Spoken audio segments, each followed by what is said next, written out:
Hello everyone, good morning, good evening, good afternoon. We are continuing our journey ahead with we are trying to understand economics as a subject, and I hope that various topics or various concepts are now fairly simple to you, fairly simple to understand, fairly simple to comprehend, and whenever they appear in newspapers, whenever newspaper articles come on core economic concepts, you are able to fairly decode it, fairly understand what are they trying to say, right? It is like reading Spanish or French.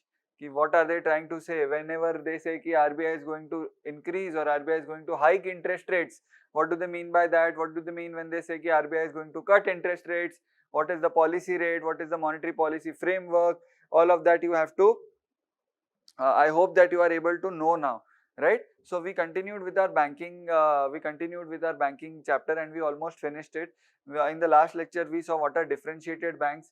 We also saw various kinds of differentiated banks like payments bank. We saw small finance bank, even long-term banks, or banks development financial institute, which gives long-term or wholesale financing, is also after a fashion a differentiated bank, as opposed to the universal bank, which we saw. Universal bank is of more of a wholesale bank. It follows a cafeteria approach.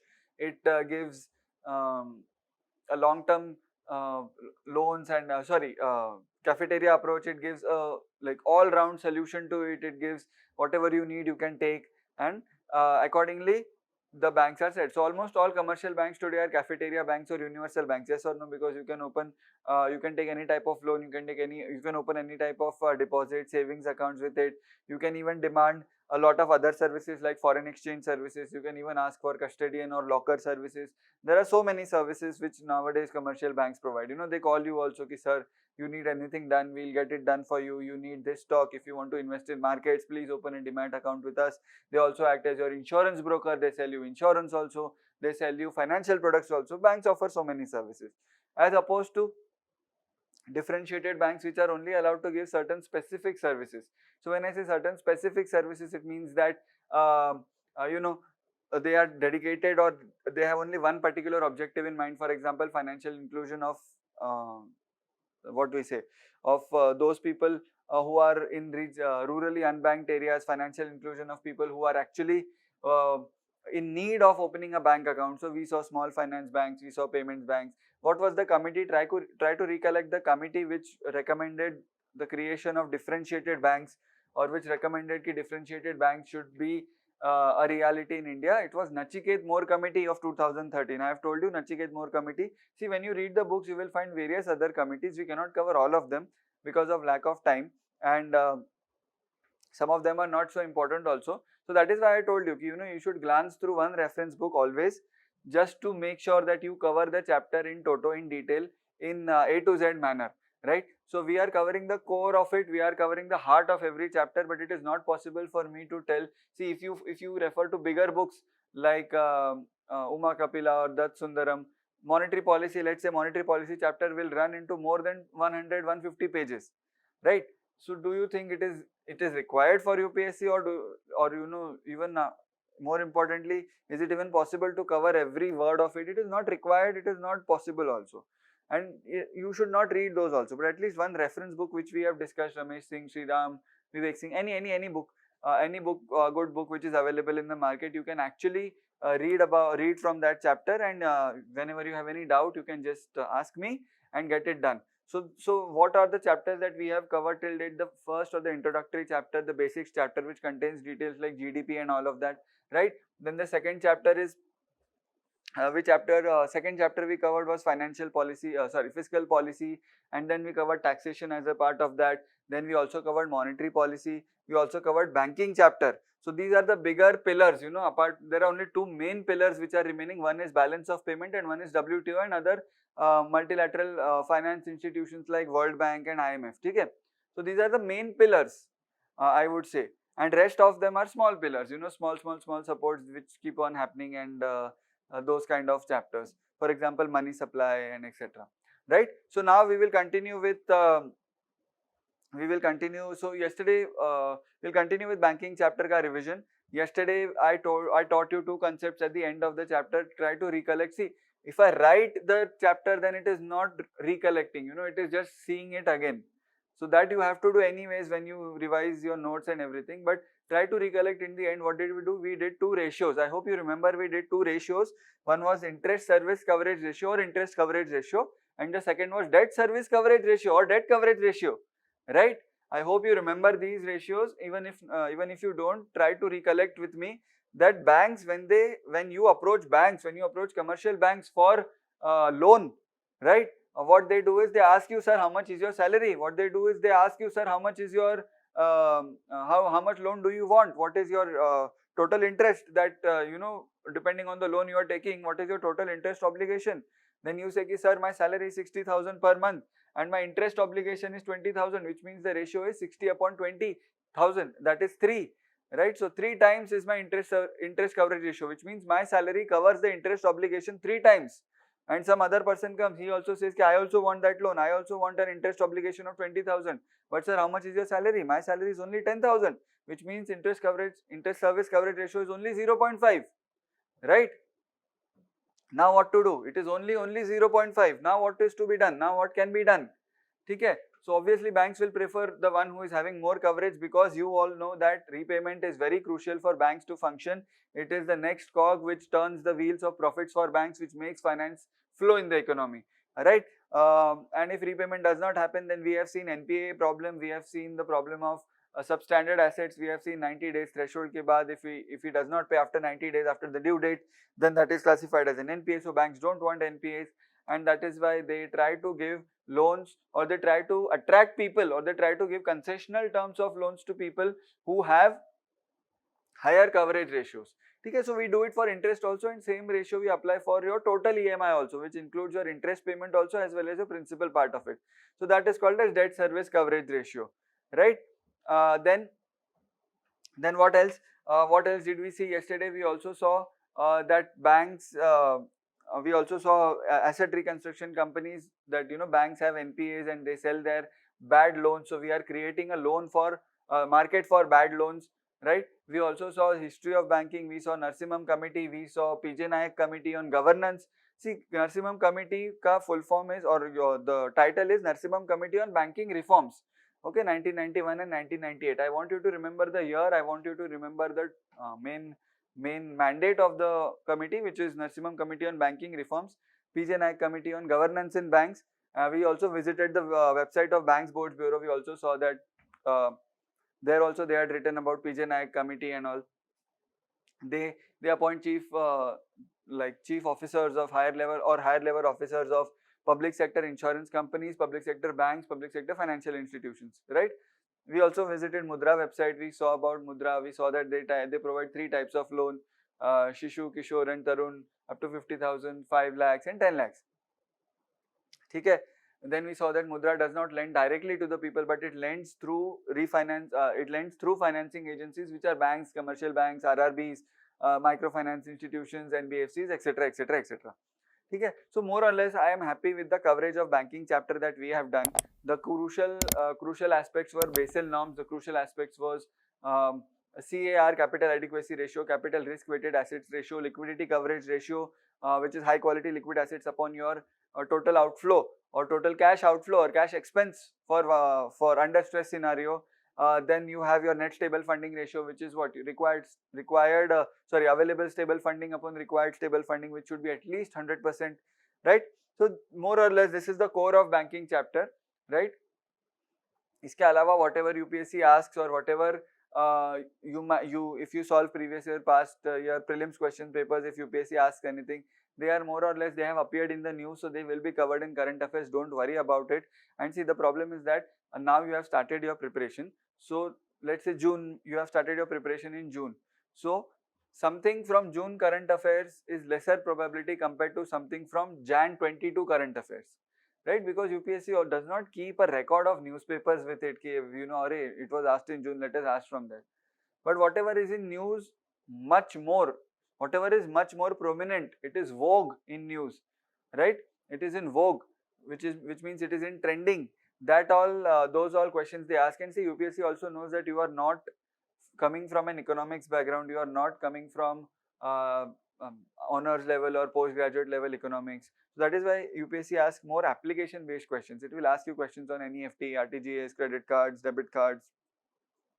It will ask questions on Basel norms because they form the core of your banking chapter. We'll see the MCQs so that you will get more idea. As far as mains is concerned, see, unless you know these terms, unless your economic language is clear, unless you know Basel norms, how will you incorporate Basel norms into your answer? Okay. So we saw questions like gold monetization scheme, which was completely, absolutely current affairs based. It was, when the scheme was released, there were so many editorials which came on the scheme, and then they had asked question on that, right? When we see questions on inclusive growth, there are so many articles on inclusive growth. We have to prepare our own notes also for inclusive growth. I will tell you that also. But more importantly, for mains, for writing very good answers, you have to use crucial economic terms only. Do not write English answers in your GS3 economics. You have to write economic answers, but at the same time, you have to write general economic answers and not specialized economic answers. I hope you remember the notification. I keep on going back to the notification and past year questions so that we should not lose track. You know, just look at YouTube videos and how students are students also put their review of various teaching experiences, and this was good, this was bad, this was not so good. So nothing against the teachers, but I only say that someone who does not refer to past year questions, prelims, mains both, someone who does not refer to UPSC notification and then without that just goes on teaching, I don't think that is sufficient or that is required for UPSC. He might be a very excellent teacher, right? He might be like the god of economics, but if you don't teach what is relevant for the exam, it will not make any sense to you. Okay, relevant, succinct and meaningful. Remember, teaching has to be relevant, succinct and meaningful. Learning has to be relevant, succinct and meaningful. Notes have to be relevant, succinct and meaningful. Your mains answers have to be relevant, succinct and meaningful. Your revision has to be relevant, succinct and meaningful. And your interview answer should also be relevant, succinct and meaningful. Okay, so that is what my message to you will be constantly. And don't worry if our lectures get over and you feel that lectures are over, now what to do, revision may, I will not be there. I will be there with you in touch. We will create a group also, don't worry about that. I will be putting in current affairs articles for you to read, be it from any newspaper, so that you read, you understand. And then note making, I told you that it is your own prerogative, whether you have to make online notes or offline notes, whatever you are comfortable with. I would not be in the right position to suggest make online notes only, because someone might not have the proficiency of doing it, or make offline notes only, etc. Okay. So now what I want to do is I want to start a new chapter. I want to see, since it is what we say, it is morning time here, it is the first lecture of the day. So instead of watching MCQs or looking at MCQs, I want to start a new chapter, and then in the next lecture probably we'll look at MCQs till the monetary policy chapter, banking chapter. Then balance of payments, WTO and other MCQs we'll see after a few lectures. Okay? So let me start with balance of payments chapter, BOP. It is called as balance of payments. Now what is balance of payments? It is very simple. Balance of payments. See, I always tell you, look at the English. What does the English say here? Balance of payments, BOP, balance of payments, BOP, balance of payments. What does the English say here? Balance of payments, BOP, right? It is called as balance of payments, BOP, balance of payments. Okay? There is a balance of payments. What does it mean? Something you are balancing, okay, of some payments. You are keeping a record of some payments, and then you are telling the balance I have to pay or balance I have to receive. So let's say you keep your monthly budget as a student. You keep your monthly budget. This is my Wi-Fi expenses. This is my newspaper expenses. This is my food expenses. This is my rent expenses. And what is your income? If you are not earning, let's say, then pocket money from parents is your monthly income, or a weekly income, or if you are doing something side by side, if you are earning money on your own, then that is your monthly income or weekly income or fortnightly income side by side. Then you balance it out. You say ki, this month my expenses have increased, this month I am running a deficit. Remember, I am using economic words now. This time I am running a deficit, this time I am running a surplus. If you save money, you run a surplus. If you have to call your parents twice in a month, that means you are running a deficit. Yes or no? So let's say your parents give you money at the first of every month, on the first of every month to meet your expenses. And then what happens is that by 20th or 22nd you realize that your money is almost over. So on 23rd you again call your parents, and when they see your call coming on 23rd, which is twice in a month, they know that you are running a deficit, yes or no, and then they will try their best to fulfill it. Okay? Or if you don't want to call your parents, then what you do, how to fill up deficit, we all know how to fill up deficits from borrowing. Either we can approach the market or we can approach the RBI, but since our RBI is our parents, and we don't want to borrow from them, we borrow from the market, which is nothing but friends and all. Okay? Right? So balance of payments, just we have done with inflation chapter also. I keep on forgetting that chapter. Why? Because that's a very small chapter. We are done with inflation chapter also. We'll take an account of all the things that we have done till date and all the things that we will do afterwards. Only one request is that for chapters like poverty, employment and all, we'll give very less time to it, because it is more or less very common and very easy to understand. I am allotted a few lectures for economics and agriculture, a fixed number of lectures, and it is my job to finish the syllabus. I will touch upon every aspect of the syllabus, but I want to focus maximum of my time on those things which you will find it difficult to read on your own, right? For example, banking history. I gave hardly some time on banking history. Earlier it was nationalized, then committee recommendations were given and all, right? I see people wasting 3 hours on banking history, reading banking history. It's not required. Look at the questions, what they are asking, and then see whether it is required or not. Simple. So balance of payment. What is balance of payment, sir? बहुत हो गया, बहुत पका रहे हो आप, sir. Let us continue with the topic. Balance of payment is nothing but एक list होता है, a list of all the payments which are made from India to outside India and from outside India to in India. समझा? Balance of payments. This we are introducing the fourth sector now in the model. Remember, 1 sector, 2 sector, 3 sector, 4 sector economic model. First sector was household, second sector was firms, so 2 sector model, third sector was government. We are done with the third sector, sir. How? Monetary policy, fiscal policy, all these are government interventions, right? In the 3 sector model, we consider government to be inclusive of the normal government and the RBI, both, right? Then the fourth sector economic model, we come to know, we take it in the model is that external market, right? What is the fourth sector? External market. Now external market is exports minus imports, we know that, so we are talking about external market here. Okay? So it is nothing but a statement. Balance of payment is a statement of, or a list of all the transactions which India does from people with people outside India, and they do from people within India. Okay? It includes, bear in mind, it includes government, private, any kind of transactions, anything. The moment a rupee goes outside India, will a rupee go outside India? Not directly. It will get converted into dollars and go outside India. Okay? If it has to get converted into Australian dollars, then if direct facility is available, then it will get converted to Australian dollars, or otherwise it will get converted to US dollars and then into Australian dollars. What depend karta hai? It depends. It's not our problem. Okay? The moment 1 rupee goes outside India, the moment 1 rupee comes in India, different currencies, no matter what, that gets added in the list of balance of payments. Okay? So balance of payment, I would say, is a statement. Balance of payment is a statement of all inflows. I'll write the keyword. Balance of payment is a statement of all inflows and outflows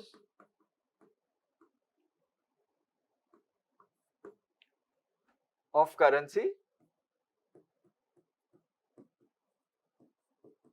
from and to India. I am just giving the general sense of it.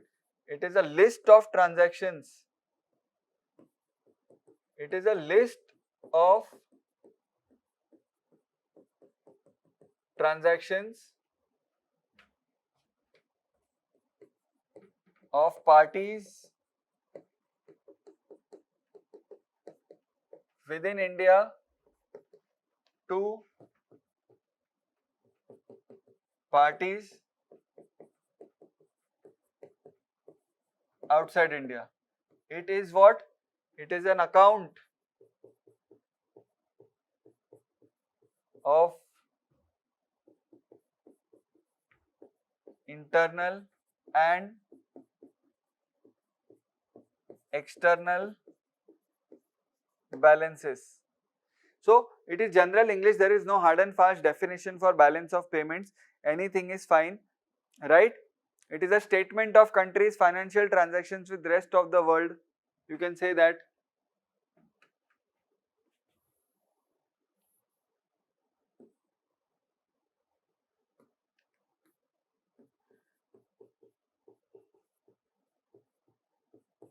Statement of country's financial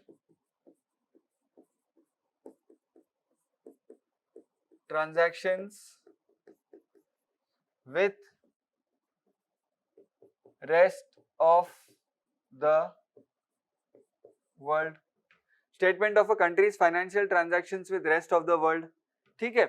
So these are all balance of payments. These are all various ways of defining or various ways of describing balance of payments. So I hope you understand this. Statement of all inflows and outflows of currency from and to India, or list of transactions of parties within India to parties outside India and vice versa, and account of internal and external balances, statement of a country's financial transactions with rest of the world. Okay, these are all ways of writing out. So now tell me, what will be the two sides of a balance of payments transactions? What will be the two sides? We know how to write two sides now.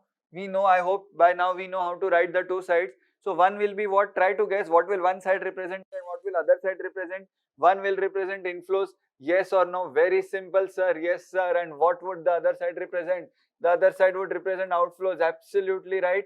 One would represent inflows, the other would represent outflows. Yes, sir. Very good. No problem. Move ahead. ठीक है, inflows हो गया, outflows हो गया, very good. Now tell me what kind of transactions would come here?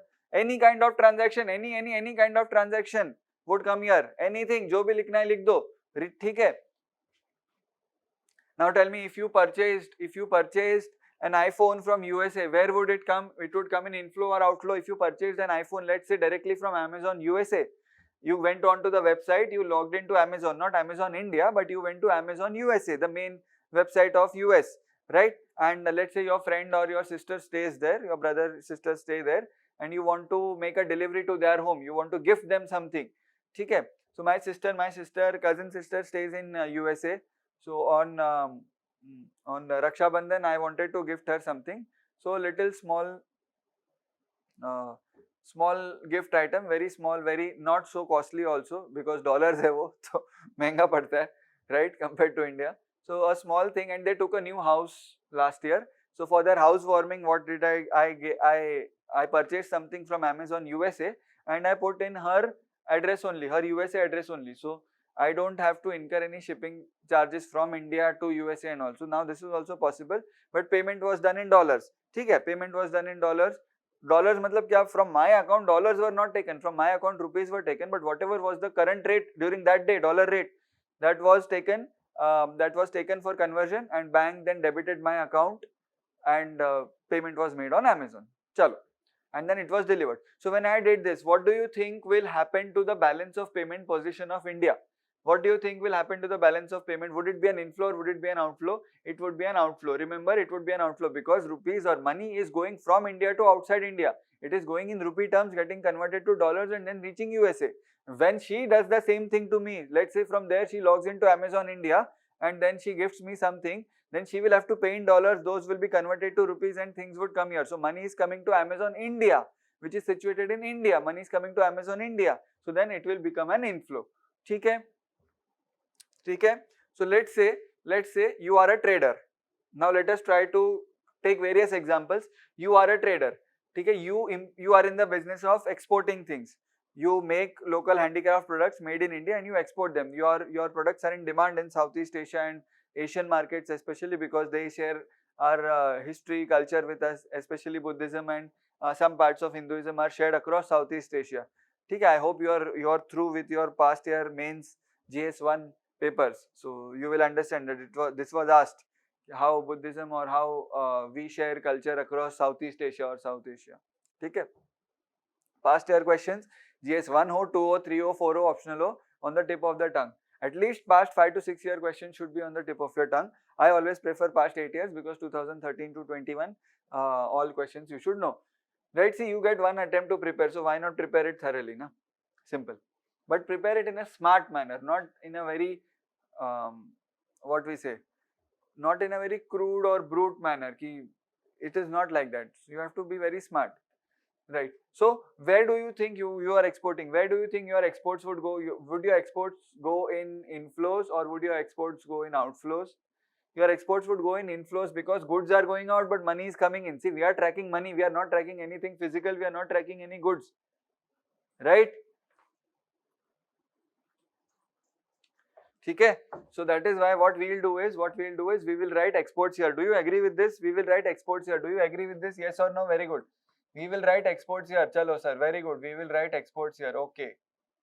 Exports are written here. What would happen about imports? What do you think would happen to imports? Imports would come here because for imports you pay rupees, then they get converted to dollars. So I would write imports here.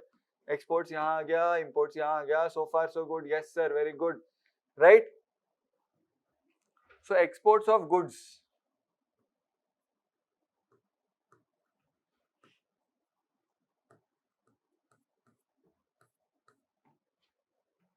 Right?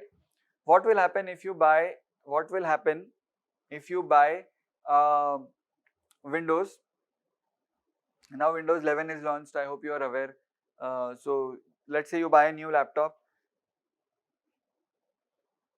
I'm so sorry. Let's say you buy a new laptop. In that Windows is installed, Microsoft Office is installed, but Microsoft Office does not have warranty. You know, tomorrow if your laptop crashes, we will not be responsible for software. Then for purchasing additional warranty, you go to Microsoft website and you see that Microsoft India does not have any plans for extended warranty. You want extended warranty, so you buy them from Microsoft USA. They cover global warranties. Okay? So they said ki we will provide you warranty for your laptop and for your software of Microsoft in your laptop to in India also. But the thing is, you will have to pay us. You will have to pay Microsoft USA, not Microsoft India, because we haven't launched any plans yet in India. But you can take global warranty which covers India also. So you say ki fine. What are you doing? Are you buying a service or selling a service? You are buying a service. Are you importing a service or exporting a service? You are importing a service. What is happening to the balance of payment? Is it an inflow or an outflow? It is an inflow, yes or no? No, it is not an inflow. It is an outflow because you are giving money, yes or no? It is an outflow. So when you write imports, can I write services also here? Imports of services also and exports of services also. Okay, you are also providing, you have a call center of your own. I told you we are the biggest exporters of scams in the world, call centers, right? So when you are providing tech support, when you are providing IT support to someone who is in USA, you as a country, you are providing services, you are exporting your services, but what is happening? Dollars are coming in, they are getting converted to rupees and then they flow in India. That's a different thing. Okay. Now try to remember what happens if excess dollars comes. So what happens if this increases exponentially this increases. Lot of dollars are coming in. What will happen? Liquidity will increase. What will happen? Purchasing power will increase. What will happen? Inflation will increase. What will happen? People will not have money to pay for food. What will happen? RBI will kick in. What would be the RBI's monetary policy action would be, and what will be fiscal policy action of government? Think, है ना? Think now what will happen. We seen something called as, I will give you a hint, market stabilization scheme. Okay, I hope you remember this. This is a hint. Okay, one of the ways in which this can be reduced. Right? Anyways, exports हो गया of goods and services, imports हो गया of goods and services. Very good. Then where we go? After exports, imports, goods and services हो गया. Very good. Then what about your brother living in Texas, USA? Suppose you have a brother living in Texas, USA. Actually, I have a cousin brother living in Texas. That is why I am telling you. So what he does is, his parents are here only, right? His parents are here, but he is earning there. So what do you think? Will he keep all the money with himself or he will send some to India? He will send some to India. Yes or no? When he sends some money to India, what happens when he sends some money to India? What happens when he sends some money to India? Is it an inflow or an outflow? Sir, it is an inflow. Yes, sir. I would write it as an inflow because he is remitting it. Similarly, when you are sending money to your brother from India to USA, let's say he has gone there to study, he doesn't have money. After getting a job, he will send you money, but today you have to send the money to your brother. What will it be? It will be an inflow or an outflow. Sir, it will be an outflow. Yes or no? So can I write remittances here?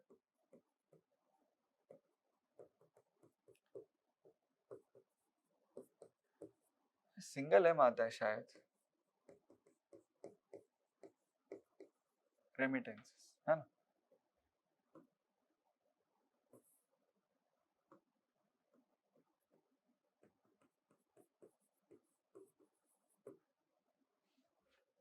Remittances inflow भी हो सकता है, remittances can be outflow also, that is why I have written exports of goods and services here, imports of goods and services here, because when you import, your outflow is happening, your dollars are, your rupees or your currency is getting out of the country. Do you agree with this? Yes sir, we agree with this. Chalo, very good.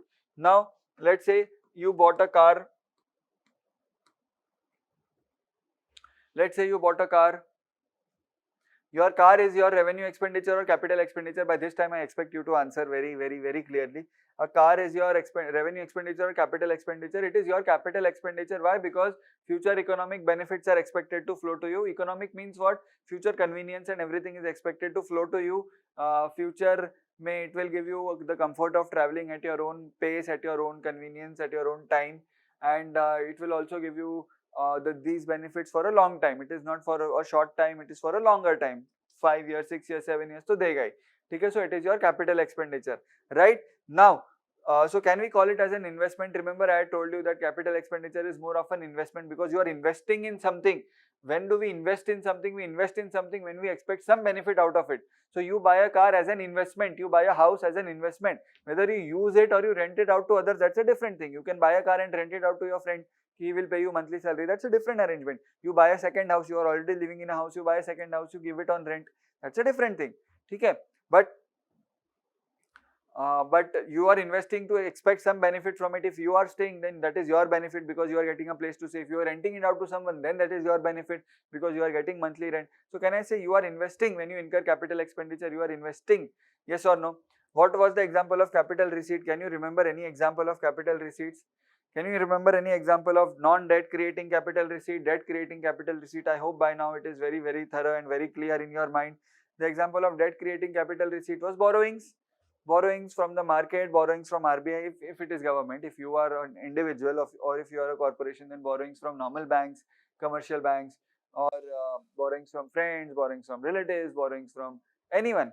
So that will come as a debt creating capital receipt. What is an example of non-debt creating capital receipt for government? It is disinvestment. Yes or no? So investment, today you are selling a car. You bought a car, after 2 years you are selling a car. It is your disinvestment. Yes or no? 100% car you are selling, so you are doing a strategic disinvestment. I hope you are aware of this. Strategic disinvestment is when control shifts to the other party. 50% ke upar the other party goes. So now you are selling a car. Now entire 100% control is with the other party. So now you are doing a strategic disinvestment. Disinvestment receipts, disinvestment proceeds are also a part of current. Are also part of capital receipts. Yes or no? What kind of capital receipts? Non-debt creating capital receipts. Yes or no? Why non-debt creating capital receipts? Because you don't have a burden of repaying it back. Borrowing, you have to repay it back. But car बेच के whatever you have got it after selling a car, you don't have to repay it back. Simple. Very good. ठीक है. Now, inflow हो गया, outflow हो गया, सब कुछ हो गया, everything is done. So where do you think should I write Indian investment abroad? So if you buy a car in USA from India, if you buy a house in USA, or if you buy a house in Europe from India, it is a capital expenditure. Yes or no? We call it investments. We should call it investments. It's a very sophisticated term. Even capital expenditure is a very economic term. But investment we should write. Where would we write investment? Would we write investment as an inflow, or would we write investment from India to outside India as an outflow? Okay, so I would write investment from India to outside India is an outflow. Yes or no? Why? Because money is flowing out. So I would write investment from India. I should write it here also, no? So that it gets clear. Remittances from India. This is from, this is to.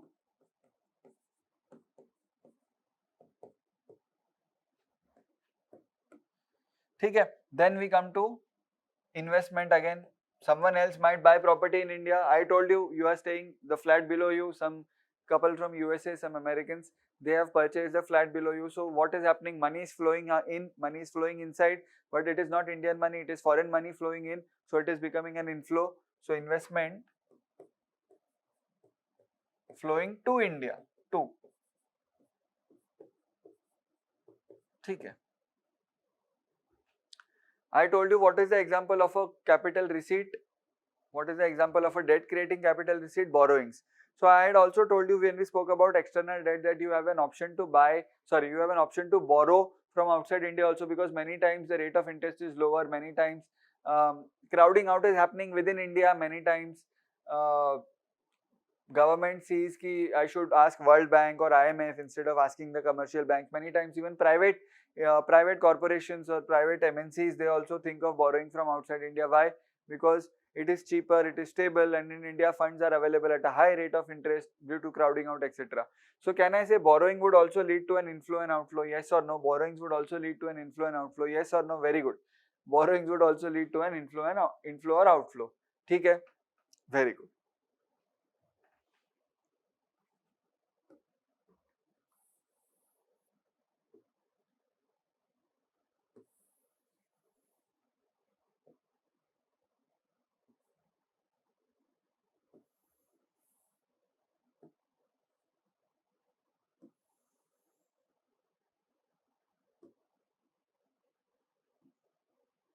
Okay. Very good. So you only tell me where should I write borrowings, both inflow and outflow. So if you borrow money from USA, if you borrow money from UK, if you take a loan, then where it will come? See, remittances is different. Remittances you don't have to repay it back. Your brother is sending you money, you don't have to repay him back. If you have to repay him back, then it will become a borrowing. Always remember this. Okay? These are all different inflows and outflows based on their nature. I always tell you कि inflows and outflows, expenditure, incomes, they are all based on their nature. They are all based on the substance of the transaction. They are not based on the mere mechanics of the transaction. So nature क्या है?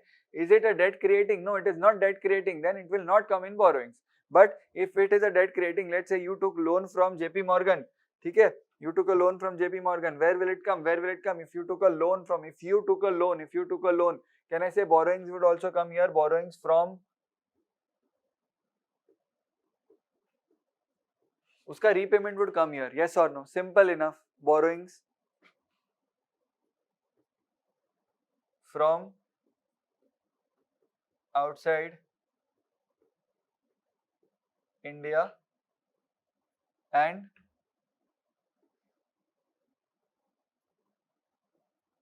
repayment of loan given. Why repayment of loan given? Because if you had given loan to someone else and if now he is repaying you back, would it not be your inflow? When you had given loan to someone, it was your outflow. When he is repaying you back, it is your inflow. It is very simple. So when you are borrowing from outside India, it is your inflow. When you are repaying from that borrowing which you had taken from outside India, when you are repaying it, that becomes your outflow. So can I say outflow में borrowings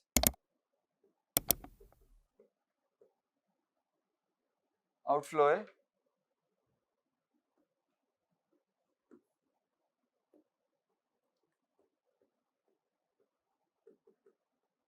loan given to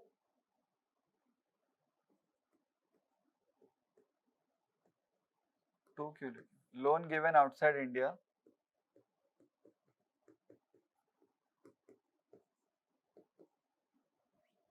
and what इसका repayment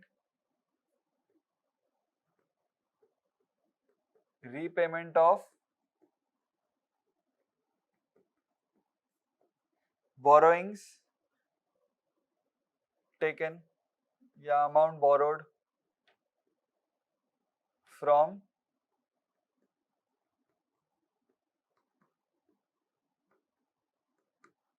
simple, easy to understand. I have simplified it a lot. It should be very easy. It should be very simple to understand. Yes or no? बराबर है. Very easy, very simple. We are proceeding very slowly. It's a new chapter. It's a new concept. That is why we are proceeding very slowly. Do you agree with this? Inflow में if you export, it will be an inflow. If you export services, it will be an inflow. If you remit, someone is remitting to India, it will be your inflow. Investment to India, someone is investing in India, then it will be an inflow. If you have borrowed, then it will be an inflow. And if you are repaying if you are getting the repayment of loan which you had given your friend loan, he is in USA, he is repaying, then it will be an inflow. Similarly, import of goods, import. When you are importing, your money is flowing outside India. When you are importing services, your money is flowing outside India. When you are remitting from India, it is outside India. Yes or no? Remittances from India, it is going outside India. Then investment from India to outside India. You are buying a car, you are buying a Tesla in USA for your brother, then it is investment outside India, or from India to outside India. And loan given outside India, so you have given or you have lent or you have invested in someone, that is nothing but you have lent money to someone. And repayment of borrowings taken from outside India, borrowings you had taken last 2 years, you had taken some borrowings and then you are going to repay it now, that will be your outflow. Yes or no? Okay. Then you get one more thing. Do you what is the monthly income you get? Any monthly income, salary you get monthly income, and do you get interest income also? If you invest in some bank account, if you keep money in your bank account, you get income also, sometimes monthly, sometimes quarterly. If you keep a fixed deposit, if you keep a savings account with it, they give you interest is credited to your bank account on a monthly or a quarterly basis. Okay.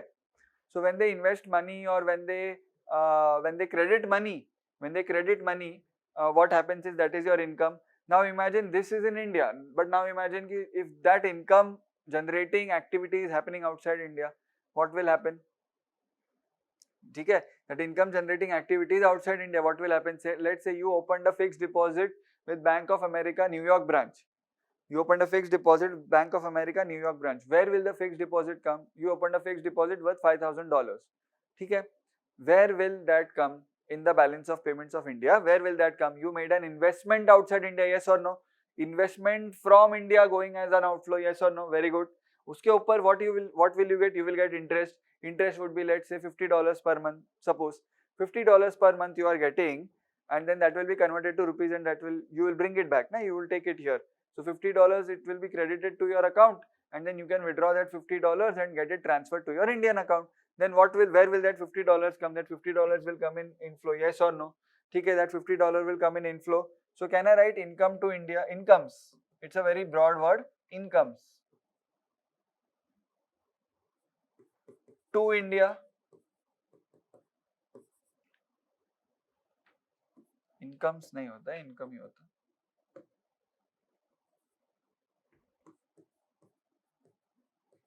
Income from India, same like remittances. It is non-debt creating because that is your earning. You have earned that interest. You don't have to repay it back to the bank. Okay? So income to India and income from India. Did you understand all this? Take a minute to just grasp this in, just soak it in.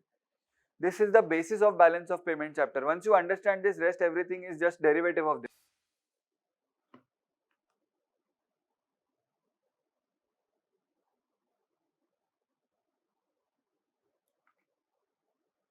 We have a lot of poor people in India. Okay? Let's say many of USA's NGOs, many of charities working in developed countries, they routinely contribute to India. They routinely contribute to the well-being of the people. They routinely contribute to trusts which take care of the poor. Yes or no? So they try to alleviate the poverty in India. They give funding and all. Where do you think that funding will come? Always remember that funding is in the nature of a grant. It is not a debt-creating receipt. It is not a debt-creating receipt. Now I am not explaining what is debt creating and non-debt creating. I hope by now you are fairly comfortable with it. So it is a debt creating receipt now.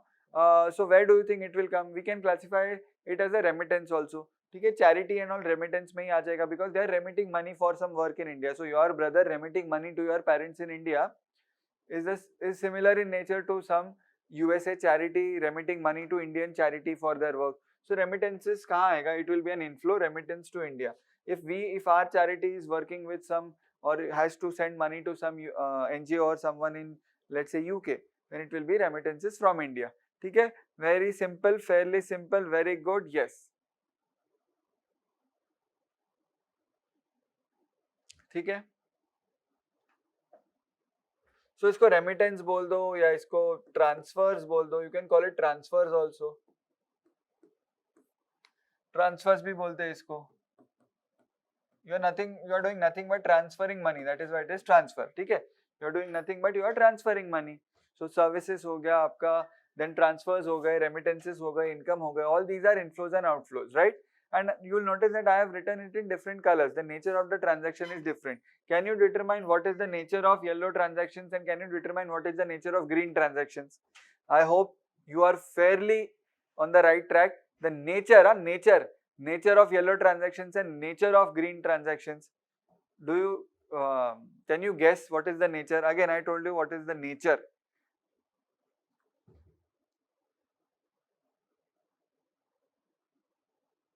Do you know the difference between revenue and capital? I hope you know. I hope you appreciate the difference between revenue and capital. So when you know the difference between revenue and capital, do you notice that these are capital in nature and these are revenue in nature? These are of a relatively smaller amount. These happen over routine periods of time, routinely hote hai, and these are what we say, these don't create any future benefits or these don't create any asset or don't create any liability. Look at these transactions, these are relatively of a higher amount, these happen less frequently, these happen to create assets or create liabilities, not necessarily but often, and then obviously it gives you benefit or it gives you burden for a long time. Okay, so I hope you agree. These are, even export import you do it routinely, it is your business, so it is not that you do it once in a while or of a very significantly high amount. Your transactions are of an original general level. See, bear in mind, we are not defining what is high amount and low amount here. For someone 500 might be a very high amount, for someone 500 crores might be a very low amount also. For a company like Reliance, 500 crores is a normal amount, रोज का है वो. But for someone, even 500 rupees is a very high amount. So it depends on the entity or person for whom you are analyzing capital or revenue. ठीक है, चलो. Now I hope you understand कि these are these are revenue in nature, these are capital in nature, right? But sir, यहाँ पे हम इनको revenue और capital नहीं बोलते हैं. We call these transactions. So what we are doing now is we are dividing our balance of payments into two different parts. First part, second part. Okay, no problem. So far so good. So if I tell you balance of payments, overall balance is 100 rupees surplus, which means balance of payments overall inflows are 100 rupees more than overall outflows. Yes or no? But if I tell you based on what, then you will tell you will have to look into it कि remittance ज़्यादा है, income ज़्यादा है, what is overall more. So you try to analyze this. Then for analysis purposes only, what you do is you divide your balance of payment into two parts. See, simple है. Our study also we divide into two parts, static and theory. ठीक है, to analyze whether you are good in static and current, sorry, not theory, static and current. To analyze whether you are good in current or not, where you are falling back on static, you have to do this analysis. Similarly, balance of payments also you have divided into two parts. First part is your more current in nature, I would say. Second part is more capital in nature. ठीक है, in balance of payment, very important term, in balance of payment, this particular region, do you agree that it is more revenue in nature? And this is more capital in nature. This particular part of balance of payment is called as, look at the English,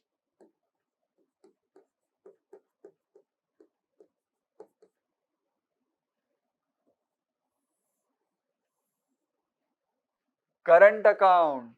It is called as current account. current है, अभी का है, goes on every day, goes on every month, goes on every week. Current account. How would you define current account? I am going to tell you, but look at the current account now. This is current account. What about this? Simple hai. This is called as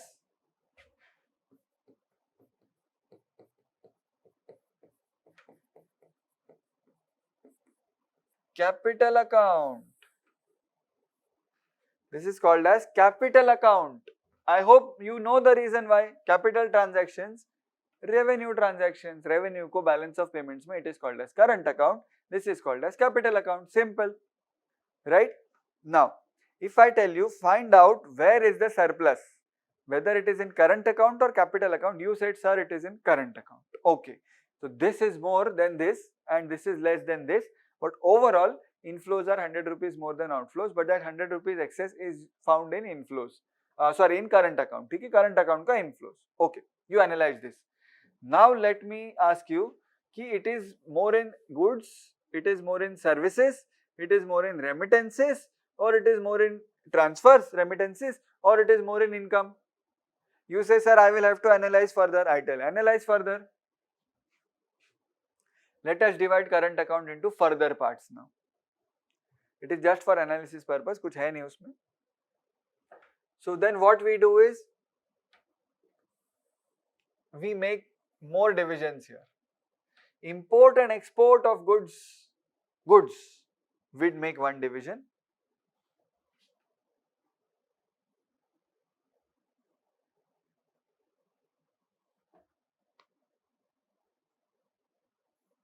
And the rest we make second division. So this is division number 1, this is division number 2.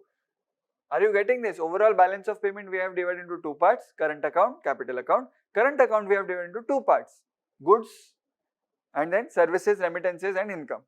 समझा? Very good. ठीक है? So when we speak about goods, are we talking about trading? Yes or no? Trading है merchant, like a merchant, you are trading, you are buying and selling, you are importing and exporting.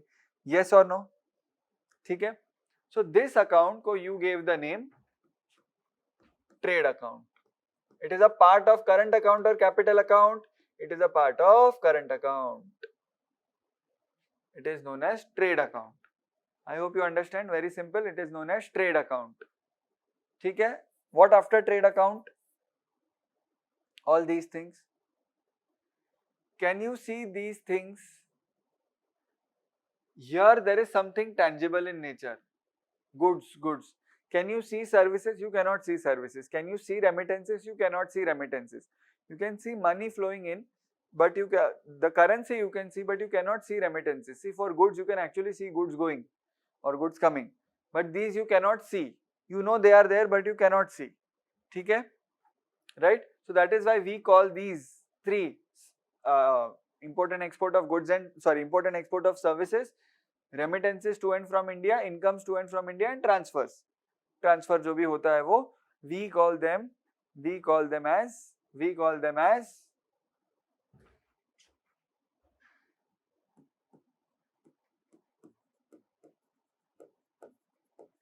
invisibles. All these three, 1, 2, 3 are known as invisibles. 1, 2, 3. They are called as invisibles. See, it is nothing, it is just a name given to analyze. So now when I ask you, find out where is 100 rupees surplus, whether it is on trade account or whether it is in invisibles account. You say, sir, it is in invisibles account. Then I will ask you whether it is in services, whether it is in remittances, or whether it is in transfers, or whether it is in income. Then you say, sir, it is in income. Then I come to know, oh, I have earned 100 rupees more interest compared to my outflow, and that is why overall my balance of payment surplus is there, and all thanks to income to India. Income to India forms a part of which account? It forms a part of current account. It forms a part of which part of current account? It forms a part of invisibles part of current account. It forms a part of invisibles part of balance of payments. It forms a part of invisibles part of current account, which current account is one of the parts of entire balance of payment. Do you agree? Yes or no? Do you understand? Yes or no? It's very simple. It's straightforward. There is nothing complicated yet about this. Things are going to get complicated. We start at a low level and then we move on to the highest level. We spoke about recapitalization bonds in the last lecture. Very high level stuff. ठीक है? Right? So, services, remittances, income. So, you can call it services, transfer and income, STI. You can make a short form, STI. And this is goods. This is purely goods. Huh?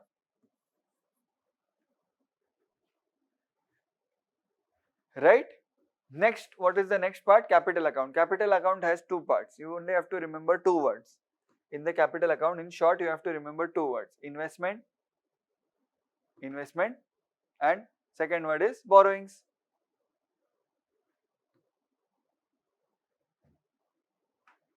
Okay, so this is what goods, this is what STI, this is what investment and borrowings. Simple. Capital account, current account, trade account. Trade account हो गया, then this invisibles account हो गया, उसमें services, remittances and income. Simple. Capital account, investment, borrowings, very simple. This is the entire balance of payments. This is the blueprint of the entire balance of payments. Whatever analysis we are going to do is based on this. Whatever analysis we are going to do further is based on this. Entire balance of payments chapter, entire balance of payments analysis is based on this and this only. ठीक है? I hope you understood this. Take a minute to just revise this once here. Don't write now, I'll give time to write. You can pause later and I'll give you time to write. But just take a minute to grasp this once. I want you to be very thorough with the terms. Here only, in the lecture only, we are finishing it off. So when you read any book or when you read any newspaper, at least you should know what they are talking about. You should not then Google search ki what was invisibles, what was trade account, what was capital account, etc. So if I tell you there is a capital account surplus of 5,000 crore rupees, which means what? There is a capital account surplus. There is a capital account surplus. I hope you know the term surplus and deficit. Deficit means your outflows are more than your inflows. Surplus means your inflows are more than your outflows. Okay, so if you have a capital account surplus, which means which side is heavier? This side is heavier or that side is heavier? Is your outflow side heavier or is your inflow side heavier? But is your entire inflow side heavier or is your only capital account ka inflow side heavier? I am telling you capital account surplus. So we are having an inflow side heavier but only on account of capital account. If I tell you I have a current account deficit, if I tell you I have a current account deficit, CAD, current account deficit, what does it mean? It means that my current account outflows are more than my current account inflows. If I tell you I have a balance of payment surplus, what does it mean? Balance of payment surplus का क्या मतलब है? What is the meaning of balance of payment surplus? Balance of payment surplus means my entire inflows of balance of payments, irrespective of capital account or current account, is more than outflows. Now common sense dictates, whatever I am going to say is common sense, that if balance of payment is showing a surplus, there is a possibility that current account or capital account may be in deficit. Yes or no? Think about it. If I tell you balance of payment mein surplus hai, but there is still a deficit in current account or capital account, is it possible? First of all, is it possible?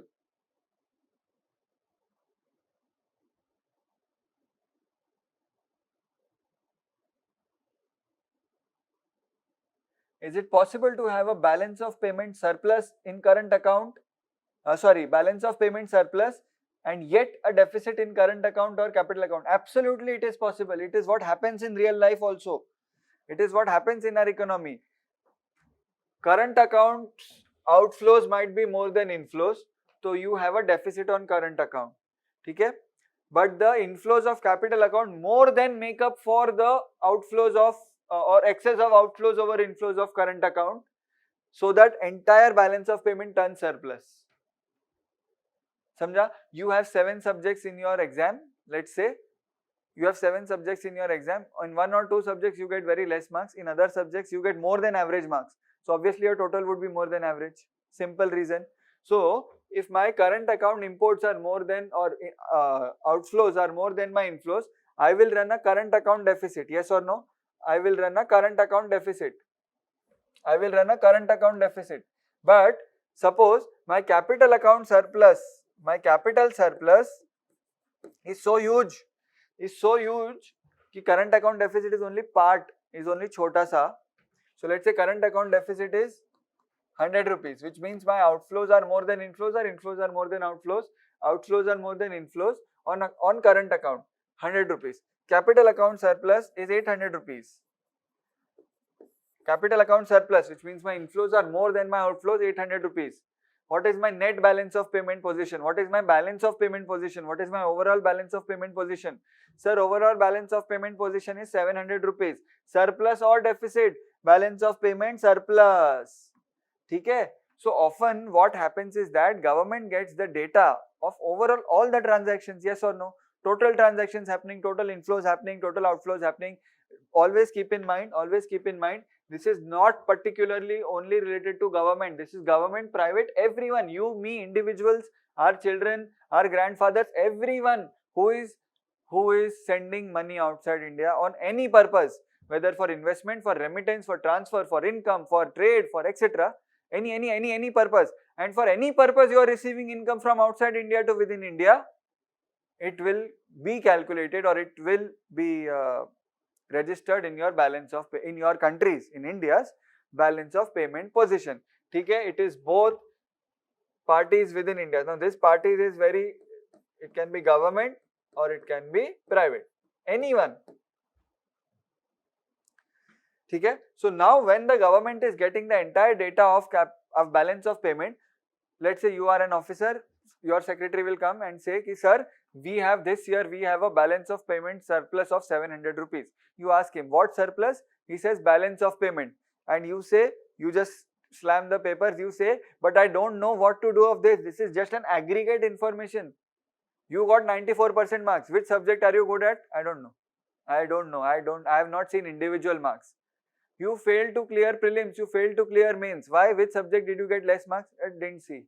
Whether it was GS1, GS2, 3, 4, optional essay, what? Didn't see. No use. You have to know where you are doing good, where you are doing bad. When you solve prelims papers, let's say you get 70 out of 200 marks, you get 70. Or let's say you are not able to attempt 30, 40 questions. Out of 100 questions, you are able to attempt only 60, 65 questions. So out of those, where did you lose marks? Whatever you attempted, where did you lose marks? And what you left, which kind of questions you left, whether you left static questions, whether you left current questions, whether you left history questions, whether you left economic questions. Okay? You have to know. So similarly, when your secretary comes and tells, sir, we have a balance of payment surplus of 700 rupees, let us enjoy. Let us enjoy. You tell him, you are a fool. Tell me 700 kaise aaya, show me the calculation, and hence this division is important. Now you will understand. Now I am taking you one level higher. Just come with me one level higher.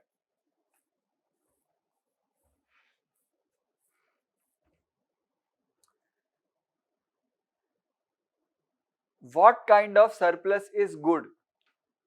Try to form an opinion. What kind of surplus is good? Is capital account surplus good or current account surplus good? See, surplus is good, no doubt.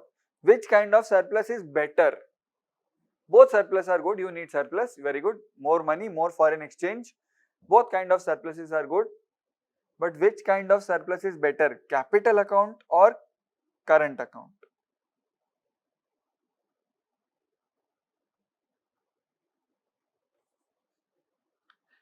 Let us think in this manner. Which part of the balance of payment would have higher amounts involved, big amounts involved? Which part of balance of payments would have bigger amounts involved? Would it be capital account or would it be current account? Bigger amounts, bigger amounts. It would be capital account. So if you have a surplus in your capital account, it is a big amount, which is a good thing. Current account is very dynamic. आज है, कल नहीं है. Today there is surplus, tomorrow there is deficit, again there is surplus. Yes or no? Because this keeps on changing every day. So many transfers are happening here and there. But can you afford to have so many outflows from India? Can you afford to have so many outflows of India? No.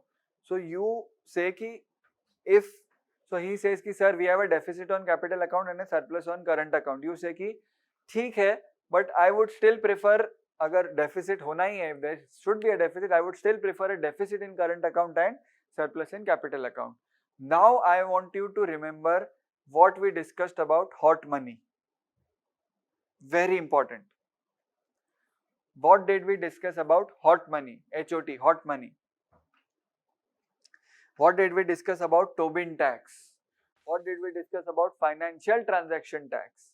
What did we discuss about round tripping and inflow and outflow, fast inflow and outflow.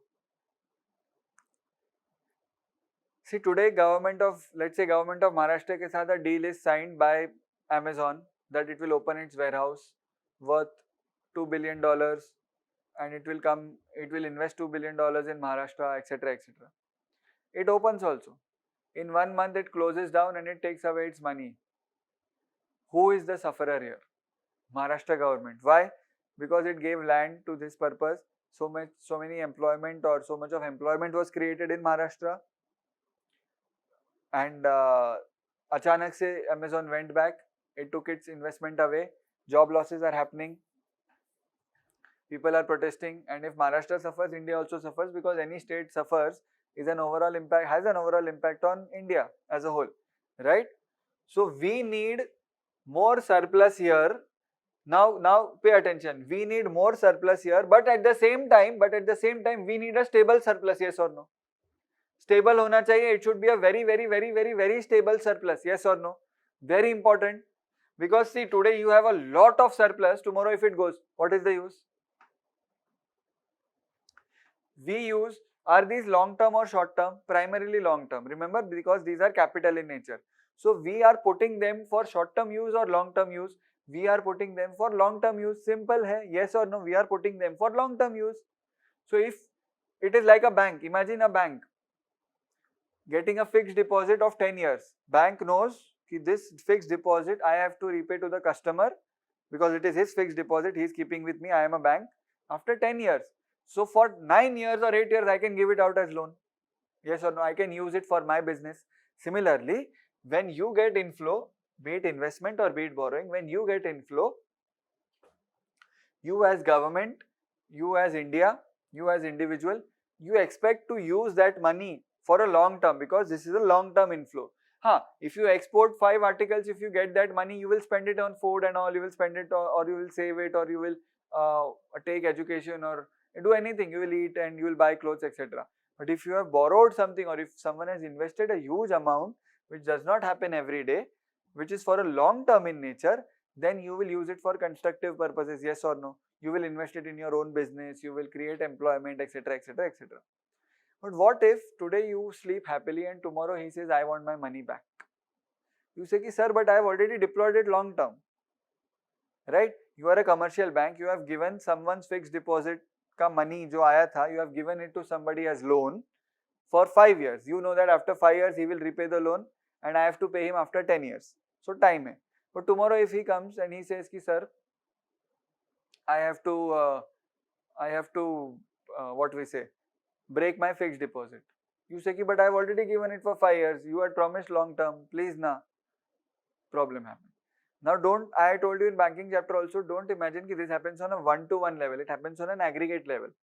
So if out of 1,000 people, 50 people prematurely break their fixed deposit, it is fine. Bank doesn't care. Bank has that much money. But out of 1,000 people, more than 500 people break their FDs prematurely, break their fixed deposit prematurely, then there is a problem. Okay, then there is a problem. Do you know there is a term? Good we remember. Do you know there is a term there is a term for the phenomena where a lot of people rush to the banks for withdrawal. Lot of people, more than normal amount of people rush to the banks for withdrawal of their money, savings, fixed deposit, current account, etc., etc. And bank doesn't have money to repay them. Right? For example, let's say कि tomorrow news comes कि Yes Bank's depositors might not get their money back. What will happen? Everyone will go to their branch and everyone will start withdrawing. ATM se people will start withdrawing money. They will write checks. They will start withdrawing money. Net banking se they will transfer their money to some other account, some other bank account which they have, or some relative's account. They will remove money from that bank. Yes or no? Now if the bank is not having money, okay, then there is a phenomena which is called as bank run. I am just writing it here. It is called as a bank run. Okay, it is called as bank run. And this normally happens when there is a big scam, or when there is a big failure, or big RBI, let's say RBI announces ki depositors of Yes Bank, or RBI says that Yes Bank might be placed under PCA. I hope you remember PCA, prompt and corrective action, which means depositors know that this bank is not doing good, so everyone rushes कि पहले ही withdraw कर लेते. Right, before lockdown what happened, everyone rushed to the grocery stores and stocked up 30 months ka 30 days ka supplies, oil, cereals, fast food, Maggie, Lays, biscuits, etc. All household items basically, right? And then shops did not have stock also, so that was also shop run, you can say. So bank run is a phenomena where banks don't have enough money to meet the withdrawal needs of the depositors. Now this happens, like I told you, when some scam or something happens, but this happens more often on a branch level. One bank will have various branches. It has branch in Karol Bagh, Old ORN, Old Rajendra Nagar, Mumbai, etc., Thane, etc., where I stay. So normally it happens at a branch level because of daily mismatches in cash.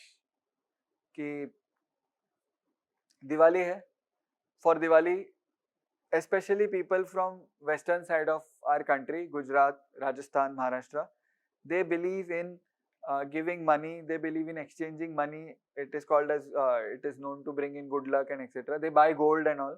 They need cash. So before Diwali, 2 days before Diwali, they will go to the nearest branch and they will withdraw huge cash. So normally if you withdraw 2000 rupees per week, Diwali week you might withdraw 2 lakh rupees also. Imagine everyone doing this in one branch, that locality ke people doing this in one branch. That branch might not have enough cash to meet depositors ka need. So that branch runs in bank run. Then what does it do? It asks for head office, say please sir cash bhejo from the treasury, please send us cash. It asks other branches whether you have surplus cash.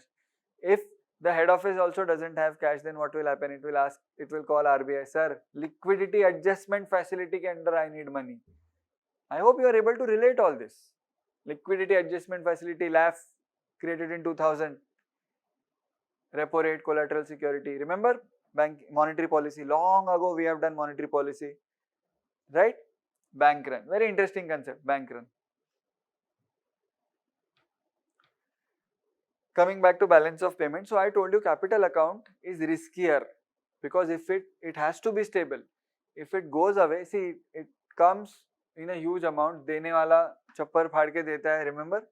It comes in a huge amount, but it also goes away very quickly. So we need measures to stabilize our capital account surplus or capital account inflows.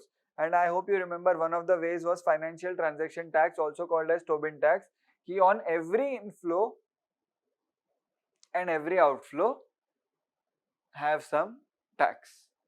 So जो भी आएंगे they will be genuine people, and जो भी जाएंगे they will be really desperate to go and not just for time pass. Okay, just for time pass नहीं होता है इसमें. Are you getting this? This is the next level of analysis. कि we need to stabilize our capital account more than our current account. See, current account deficit is also bad. I'll explain in detail why it is good to a certain extent and bad to a big extent. But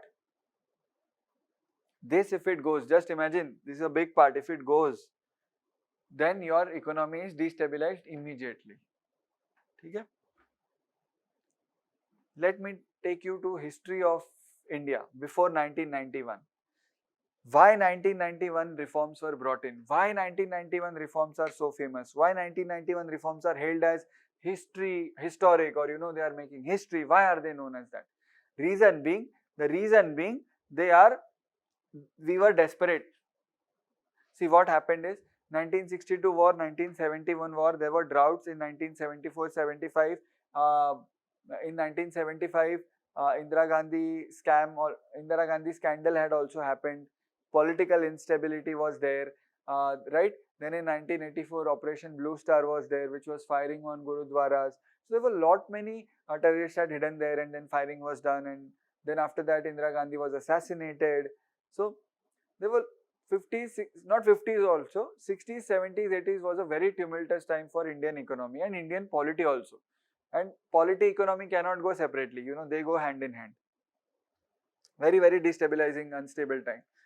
Droughts, famines. There was green revolution, right? There was green revolution, benefits were being reaped. But then soon we came to know that benefits of green revolution were very skewed in nature.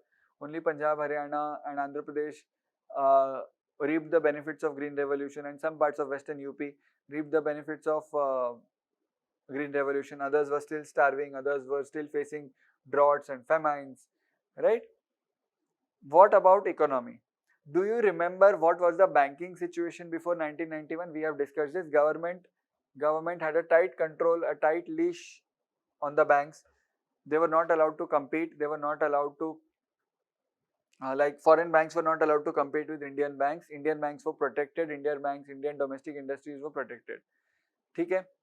So what happened was our connection with the rest of the world was very low. Our connection with the rest of the world was so low that our foreign exchange reserves ka inflow channel was very limited. See this. The inflow channel of our foreign exchange was very limited. कुछ option ही नहीं था ज़्यादा, right? Outflows were there. Why outflows were there? Because we had taken on a lot of borrowings from IMF and World Bank to fund wars. See, तभी income नहीं थी. People did not have that much income to fund wars and all. So we had a lot of loan. We had to service their loans also. We had to repay the loans also from IMF. The situation became so bad. The situation became so bad that even servicing interest was not possible. Servicing interest was not possible. We did not have foreign exchange. We did not have utna foreign exchange to service the interest also. Sir, then use rupees. See, when you use rupees to buy foreign exchange, which commodities demand, which currencies demand increases? Dollars, because you are buying dollars. Which currencies supply increases? Rupees, because you are selling rupees in the world market. What do you think will happen to the value of dollar? It will increase. What do you think will happen to the value of rupees? It will decrease. Okay. So that was also something very dangerous. I'll tell you why. But before that, we are talking about this crisis. In 80s, 85, 86, 87, these years, we realized that we are not even able to pay the interest on these banks, on these loans which we have taken from World Bank, IMF, from some other countries, USA, etc. We had taken some loan from Russia also, USSR, erstwhile USSR also, right? So अभी interest भी नहीं दे पा रहे हैं, principal तो दूर की बात है. What should we do? What should we do? Indian banks had become inefficient because of protection.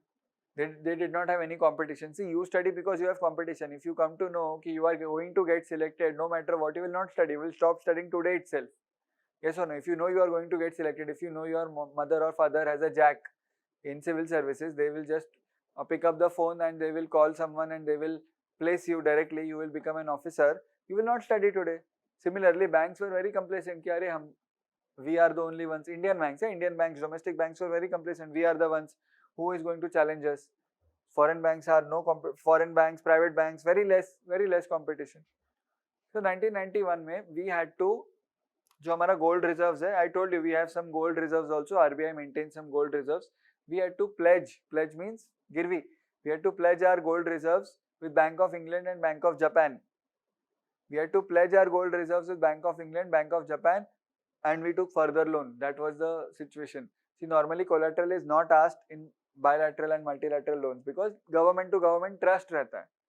But we were asked to give collateral. Why? Because we already had a very high loan and उसके ऊपर interest we were not able to repay. So other countries said कि, IMF said कि, please you have to do something. You have to give us some collateral because we don't know when you might default. We don't know when your monetary situation might worsen, when your economy might collapse. This was very humiliating for us, to keep gold. So we said, fine, what we'll do is we'll sign a loan agreement. We'll say कि gold, which is situated in the vaults in India, they will be pledged with IMF, and IMF said कि Bank of England and Bank of Japan will pay loan to you because IMF by default had some banks on its panel. So it said कि you can take money from them, give us gold. So we said fine. We wrote an agreement कि this gold, let's say amounting to 100 crore rupees, is pledged with Bank of England, Bank of Japan, and we are going to get money against that. They were not ready for that also. We asked why are you not ready? They said, we don't want gold to be kept in India. We want gold to be shipped to England and Japan, and that was the most humiliating for us. They said, we want gold to be shipped to US and to Japan. Just imagine the ramifications. Just imagine the humiliation. They wanted gold. Never in history had this happened. They wanted gold to actually be shipped to their country, to keep in their vaults. Why? Because tomorrow if we block access to them, if we default, and then they come to recover the loan, or recover the loan and recover the gold and all, if we do something else, or let's say we sell off the gold, or another war happens with Pakistan or China, and we use that gold to fund our wars and all, then what? So they said, please ship it, sir. So this is a very big misconception that we sold our gold. We did not sell our gold. We actually pledged our gold. There's a difference. Sell nahi kiya tha. We did not sell our reserves. We pledged our reserves. Right? IMF still not happy. So before this, we were not able to repay our interest also on foreign borrowings. This is called as the balance of payment crisis of 1991. Actually, it culminated in 1991, but I would say it began from late 80s also. Late 80s only. Late 80s से 1991 में it culminated. कि final point or tipping point was 1991. ठीक है? I'll tell you how worse the situation was. Pay attention. I'll tell you the proportion. Normally we have 300 rupees worth of forex reserves. I'm giving an example. If normally you have 300 rupees with you, how would you feel if someday you would have 9 rupees with you? That was the situation. 300 से सीधा 9 पे आ गए, 9 और 10 ले लो चलो. 300 से we came straight to 10 rupees. From 300 rupees we came straight to 10 rupees. Just imagine the precarious situation. Just imagine the situation. I'm sorry, I'm not yelling loudly as I normally do, because I have some problem with my teeth and my throat. So that is why I'm sick since 2 to 3 days now. So please bear with me. If you find the volume too low, please increase the volume. But I'm trying my best so that lectures are not missed. Anyways, ठीक है.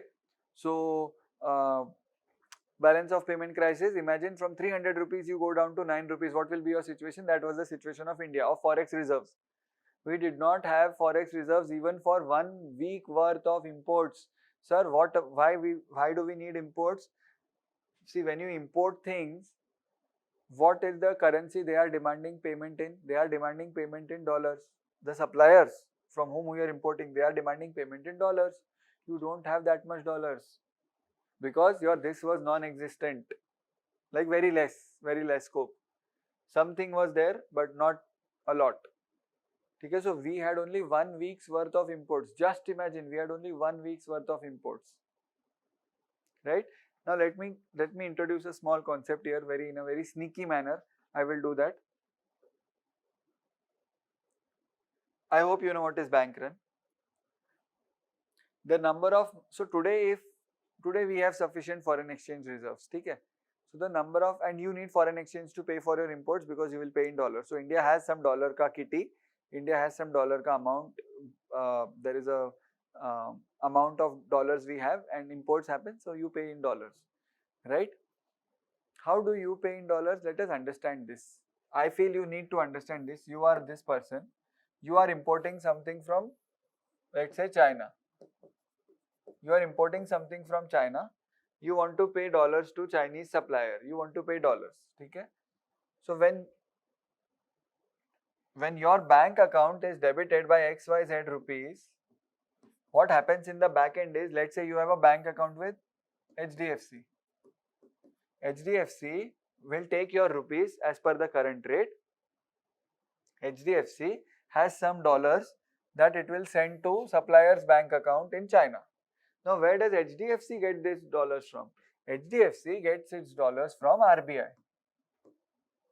Now, where does RBI get its dollars from? RBI buys dollars from the international market also. See, always remember, market is not only for goods and services. Remember, in the first example, in the first lecture, we had discussed about mangoes and all. People buying mangoes, people selling mangoes, etc. Similarly, currencies are also bought and sold. Just imagine people sitting on the street. Dollars ka gaddi hai, rupees ka gaddi hai, yen is there, pound is there, franc is there, euro is there. So many major currencies are there. And then buyers coming and seeing कि ये कितने का है, how much is the dollar for? Then the seller asks, what are you having? Seller says कि I am having rupee. Buyer says कि I am having rupees. So then he says कि $1 70 rupees sir. Okay. Then you say pound कितने का है? Then 1 pound 97 rupees, 104 rupees sir. Current 104, 105 है. ठीक है? Then you ask euro कितने का है? ठीक है? So what are you doing? You are giving rupees and you are getting dollars. Similarly, same thing happens in an international currency market. समझा? Same thing happens international currency market में. There are countries, there are central banks which do buying and selling of currencies. There are big corporations which do buying and selling of currencies. Why they do? Because value keeps on changing, so they try to make profits also. So today if you buy $1 for 70 rupees, tomorrow if it goes to 75 rupees, you can sell $1 and get 75 rupees, 5 rupees profit. Simple. ठीक है? So where does RBI get the dollars from? It buys from the market. At the same time, there is one more person who is exporting goods. Export हो रहा है, so he is receiving dollars, yes or no? He is receiving dollars. Now is dollar used in India, useful in India? No. So he will ask his bank, let's say ICICI, I have $2, give me rupees. ICICI says fine. ICICI gives him rupees, takes these dollars. Where do you think these dollars will go from ICICI? It goes to RBI. RBI gives ICICI rupees. ठीक है? Now RBI has a collection of dollars.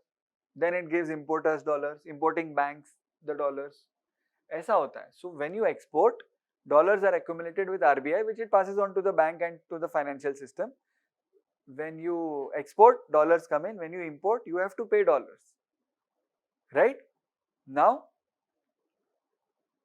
when will RBI go in the open market? Like we say, like I told you, na, everything is there. So let's say RBI goes in the international market and says ki I need dollars. So then shopkeeper will say, yes, sure sir. छूके देखिए sir, touch it, original feel sir. Original embroidery के साथ dollar bill is here, dollar currency note is here. Right? RBI says ठीक है. When will RBI have the need to go to the dollar market? कब होगा need? When exports से आया हुआ dollar would be insufficient to pay for dollars required for imports. Yes or no?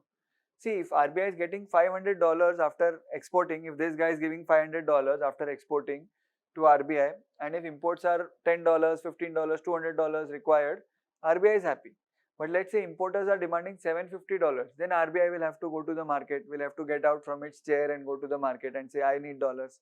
But when RBI buys dollars, RBI has to sell rupees, yes or no? Because उसके against देना पड़ेगा. When RBI sells rupees in the market, rupees का supply increases. In the market, demand for dollar increases. When demand for dollar increases, dollar becomes more costlier. Yes or no? Simple demand supply है. Mango जैसा ही है. ठीक है? So when RBI is buying mangoes, RBI is buying dollars. Demand in overall market is increasing. And bear in mind, RBI will not buy $1, $2, $100, $1,000. RBI will buy at least $1 million or tens of thousands of dollars in one transaction. So when the demand for dollars increases, the price will also increase. Yes or no? So today if the dollar wali is saying, there is a saleswoman, dollar wali, let us call her dollar wali. If she is saying कि $1 के लिए you will have to give 70 rupees, tomorrow when RBI borrows it, she will notice कि banks are coming to borrow dollars, she will raise her interest rate and she will raise her currency rate, exchange rate, and she will say tomorrow, sir, now $1 is 74 rupees. Dollar has become costlier, rupee has become cheap. Why rupee has become cheap? Because rupees supply is increasing, dollar supply is increasing, dollars demand is increasing. Samjha? The amount of foreign exchange that we have. So let's say today everything stops. Today everything stops. Import stop, export stop. ठीक है? But you have to pay importers पहले का. So you are importing goods, but you are not paying it immediately. You have to pay importers पहले का. Today your source of dollar revenue stops. Remember we had spoken about liquidity coverage ratio. Similar concept है, that is why I am taking it here. Similar है. Remember liquidity coverage ratio I had spoken to you about. Now liquidity coverage ratio में what we were checking, कि if the bank stops its operations, then how much money does it have, how much liquid assets does it have to continue its obligations, to continue its payment obligations? Yes or no? Very simple. Similarly, we see today how much dollars does government or RBI have? How many dollars does it have? If all export operations, all trading is halted, till when can we survive the import payments? Samjha? So imports will continue, exports are stopped, no buying from markets. With the current level of foreign exchange, till when can we import? Kitna time? 1 month, 2 months, 3 months, 4 months, 5 months, 6 months. Are you getting this? So today if exports are stopped, dollars are stopped, RBI going to the market is stopped, everything is stopped. But this guy, importer ko payment karna hai, he has to make everyday payments. So we say with the limited amount of dollars we have, till when can we sustain our imports? Our job has gone, our inflow has gone, till when can we sustain our expenses, dollar expenses? Okay? That term, very important, that term is called as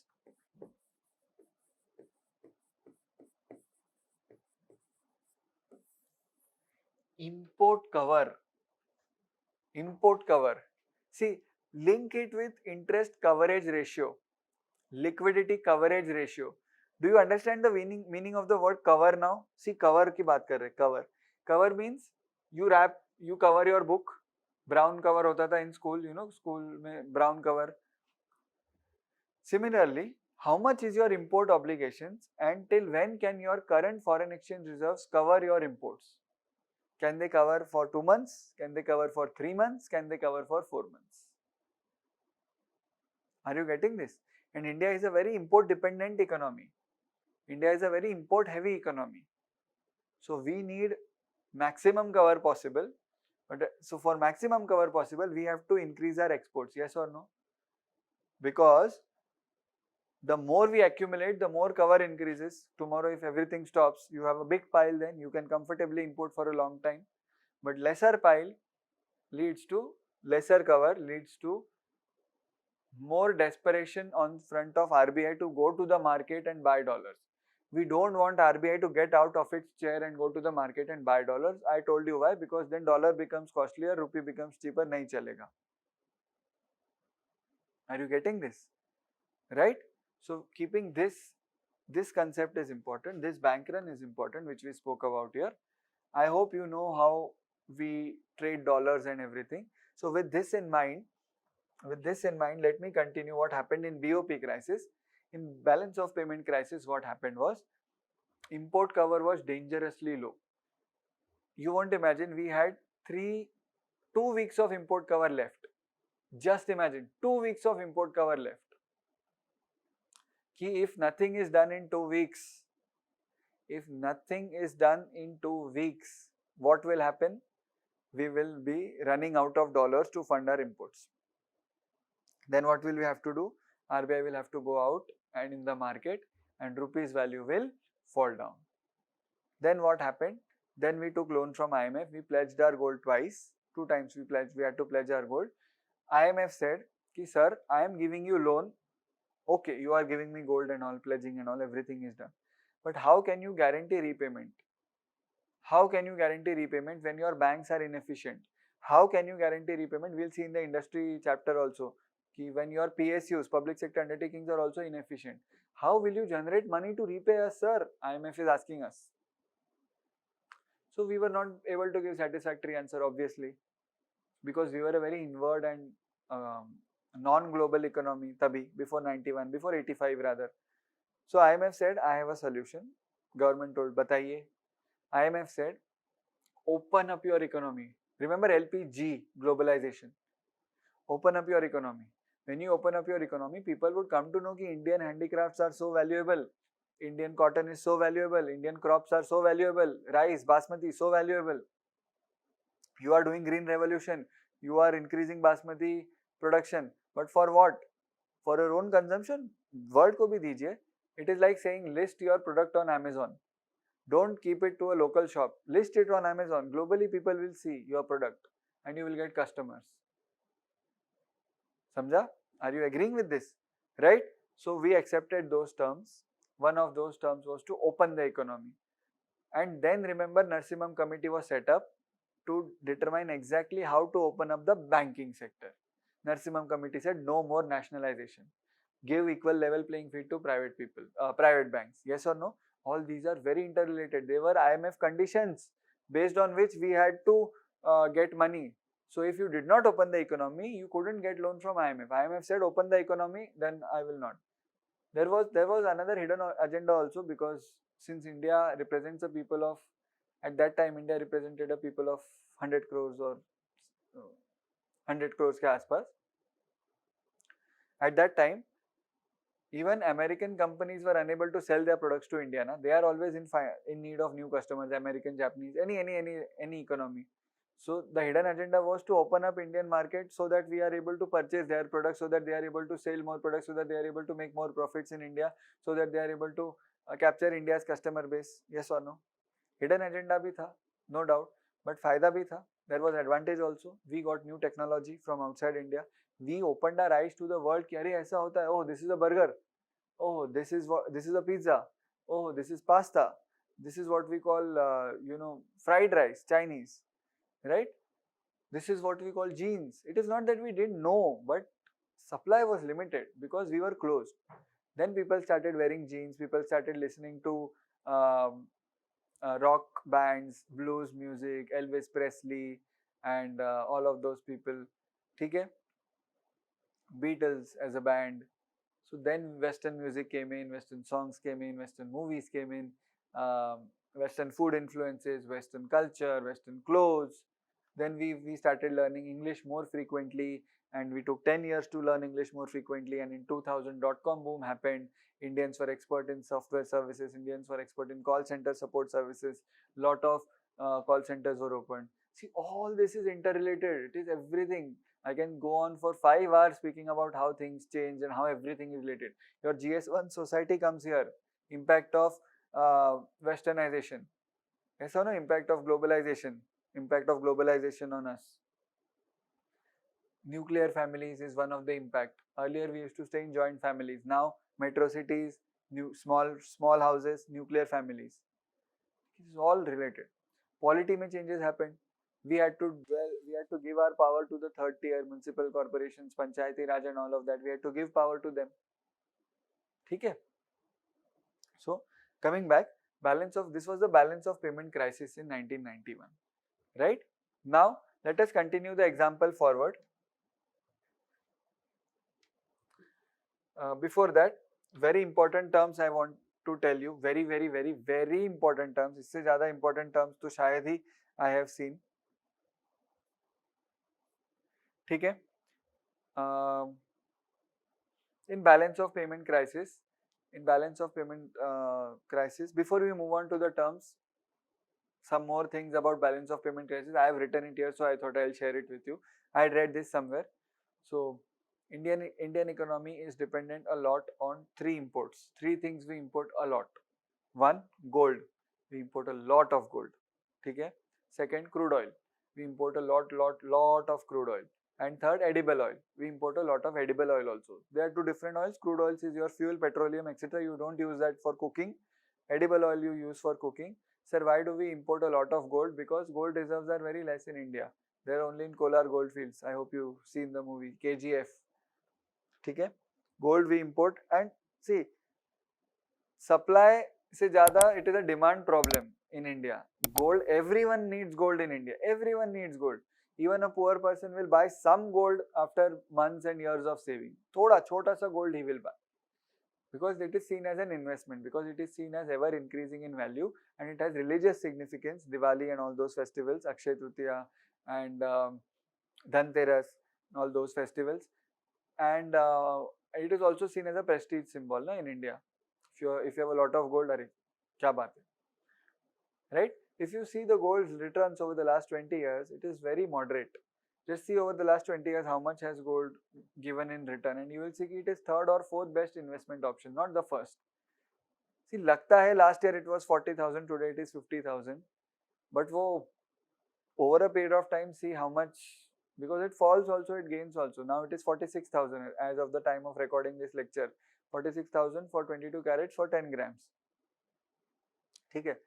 It was 52,000 last year. When my best friend got married, he purchased gold at the rate of 53,000 in Mumbai. Just imagine. And now it is 46,000. last 2 months back it went down till 43,000. Again it will go up. Keeps on changing. Okay. Right? So now balance of payment mein what happens? Okay. So in balance of payment, our crude imports went up. There was Iraq crisis. USA attacked Iraq and Iraq ka oil supply reduced. When Iraq's oil supply reduced, our primary oil supplier was reducing oil supply. So we had to pay to other countries a premium. Sir, please, our regular supply is not giving. Please give us oil. Crude oil, crude oil. Please give us oil, machine oil and everything, petroleum fuel. Please give us oil. So our imports were increasing of oil and our uh, dollars were just flowing out of our country. That is one. Secondly, so see how global events also have repercussions. Global events ki wajah se bhi there are repercussions now, right? Then secondly, um, do you know something called as credit rating? We have spoken about credit rating, yes or no? Credit rating is the outlook which investors have for a country or for any investment. Oh, this is good. So credit rating of gold in the eyes of Indians is very high. Similarly, credit rating of India was downgraded at the global level. It was downgraded. Okay? It was downgraded. When credit rating is downgraded, what do you think happens to foreign money in India? It starts flowing out. Yes or no? When it starts flowing out, when the foreign income starts flowing out, what happens? Our dollars reduce even further. Our balance of payments goes into deficit even further. Yes or no? Remember, balance of payment is a statement of all inflows of dollars, outflows of dollars. Basically, foreigners के साथ जो भी हम whatever we deal with, that is the transaction. Yes or no? Right? I'll give you some stats, not required. $0.9 billion in 1990. This was the position. This was the balance of payment position. We had forex reserves only less than $1 billion. Less than $1 billion. Do you know current forex position? Approx?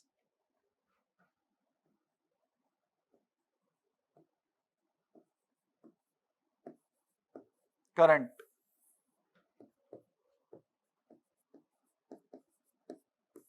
This keeps on changing every day because RBI keeps on buying, selling, keeps on changing every day. Current 1990. Import cover very high, import cover very low, balance very low. Yes or no? Okay. So now what are we trying to do here? What are we doing here? We are trying to go for liberalization, privatization, globalization. Then what did we do? We opened up our economy, we did so many things, and then forex started coming in, exports started increasing. That is why we also push for exports, because it is not only Indian products going abroad and Indian people finding employment in their products and all, etc. But it is also a very reliable source of foreign exchange. Yes or no? Because see, our imports do not reduce. Our imports do not reduce. Our exports have to match up to the imports. We'll speak about import exports in detail, right? Then what happened in LPG reforms is Narasimha Rao was the finance minister. Sorry, Narasimha Rao was the PV Narasimha Rao was the prime minister. Manmohan Singh was the finance minister. Montek Singh Ahluwalia was the planning commission head. They came up with this, or I think he was economic or finance secretary at that time. I am not sure. These three people came up with brilliant ideas to implement LPG, to implement liberalization, privatization, globalization. Bear in mind there were a lot of opposition. There was a lot of opposition from them also. Okay, there was a lot of opposition from government. There was a lot of opposition from opposition parties, but they went through with this, and then finally, LPG reforms were brought in. Then our position was increased. See, I am not talking in detail much about BOP because it is not the subject matter here. It is balance of payment as a concept we have to know here, right? Okay. So then this happened. So now see this, what I am doing here. I will teach you four terms. I will teach you four terms. $1 is 75 rupees. Okay. $1 is 75 rupees. Okay, very good. Excellent. $1 is 75 rupees. Now, when I tell कि dollar's value is increasing, will $1 be 77 rupees or $1 be 72 rupees? When I say कि dollar's value is increasing, what do you think? Is it 77 rupees or is it 72 rupees? Dollar's value is increasing. Is it 77 rupees or 72 rupees? क्या लगता है? What do you think? Dollar's value is increasing. Is it 77 rupees or 72 rupees?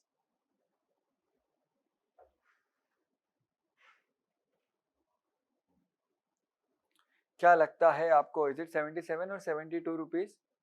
So when I say dollar's value is increasing, which means dollar is becoming much more valuable, which means to get $1 you will have to shell out 77 rupees now. Yes or no? Now very simple है, बहुत simple है. I am trying to teach you very simple concept here. Very simple is that when this happens due to market forces. Remember how market forces work? How does market forces work? When this happens due to market forces, which means in the market demand of dollar is so much higher that dollar is gaining, and you have to give rupees for that, right? Sorry, you have to give rupees for that, right? So when this happens due to market forces, it is called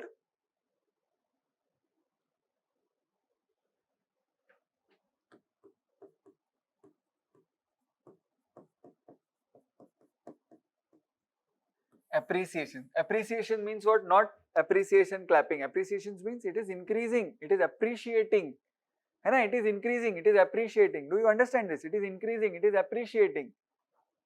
समझा? ठीक है? It is increasing, it is appreciating.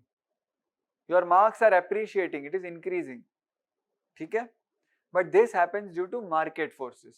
So I will write it here, due to market forces.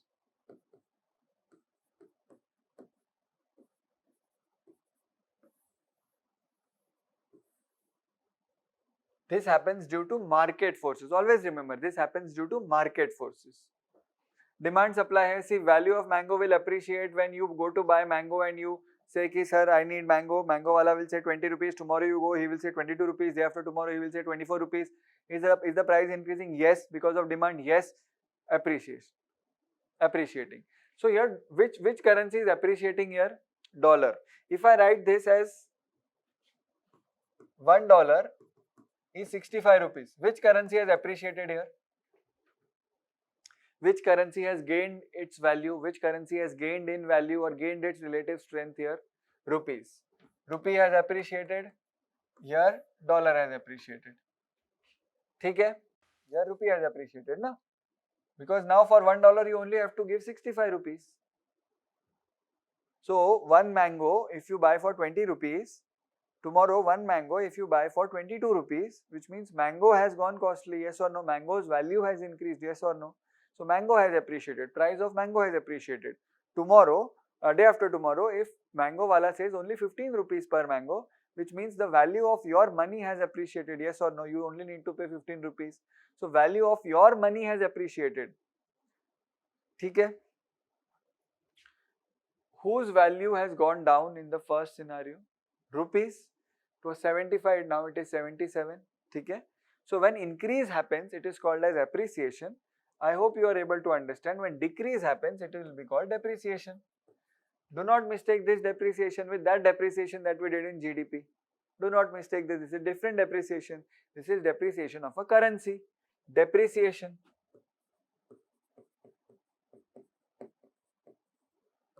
Depreciation is fall. Appreciation is increase. Simple English words hai ye, English words hai. But please bear in mind which currency is depreciating, which currency is appreciating. Quick quiz, I will have a quick quiz with you. Tell me very fast. If I tell you that $1 is 72 rupees, tomorrow $1 is 80 rupees. Which currency has depreciated? Rupee has depreciated, dollar has appreciated. $1 is, let's say $1 is 0.5 pounds. $1 is 0.5 pounds and tomorrow $1 is 0.8 pounds. Now what? $1 is 0.5 pounds, $1 is 0.8 pounds. What has happened? Dollar has appreciated, pounds has depreciated, because earlier you used to be able to buy $1 for 0.5 pounds. Now you are buying, now you have to shell out 0.8 pounds to get $1. Yes or no? $1 has slipped from 77 to 74 rupees. Which currency has appreciated? Rupee has appreciated, because in relation to dollar you need to give lesser rupees now. Rupee का value बढ़ गया है and dollar का value कम हो गया, because earlier you used to give 77 for $1. Now you can buy $1 in 74 rupees. So by 3 rupees, dollar has depreciated, rupee has appreciated. Yes or no? If this increases, which means rupee has become more weaker. If it decreases, it means rupee has become stronger and dollar has become weaker. Okay? So depreciation and appreciation happens due to market forces. Is this clear? Yes or no? This happens solely due to demand and supply. Yes or no? Is it clear? Now you won't imagine, but you know, I will tell you ki now let's say today's rate is what? 74, 75, 76, whatever, 73, 74 is the today's rate. $1 is 73, 74 rupees. This is market rate, market determined based on demand and supply forces. Okay? I will ask questions on this also. So tell me, if exports of India increase exponentially, what will happen to the dollar rupee relation? Who will appreciate, who will depreciate? If exports increase substantially, what will happen? If exports increase substantially, which means we will get a lot of dollars. When we get a lot of dollars,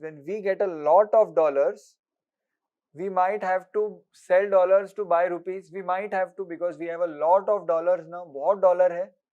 We might have to sell some of the dollars off. When you sell some of the dollars off, what happens? Supply of dollars increases and demand for rupee increases. Okay? So when supply for dollar increases, the price of dollar would come down. When the price of dollar comes down, it depreciates. Yes or no? And when the price of when the demand for rupee goes up, because you are selling dollars and getting rupees, your rupee is appreciating. Yes or no? Very simple, very straightforward. Okay? Right? So exporters, when export increases, always remember, when export increases, it leads to a lot of dollar inflow. And if and only if you sell that dollars in the market, supply of dollars increases, price of dollar comes down. When price of dollar comes down, it leads to depreciation of dollar. If price of dollar goes up, which means you have to pay more for dollars, then you have to appreciate. Is this okay? Is this clear? Is this understood? Yes or no? Okay, simple. When this happens due to market forces, it is called appreciation, it is called depreciation. Now, there are some countries, or there used to be some countries, even now there are some countries who artificially set the value. For example, today if RBI says $1 is 75 rupees is as per market forces. Let's say today if RBI says $1, sorry.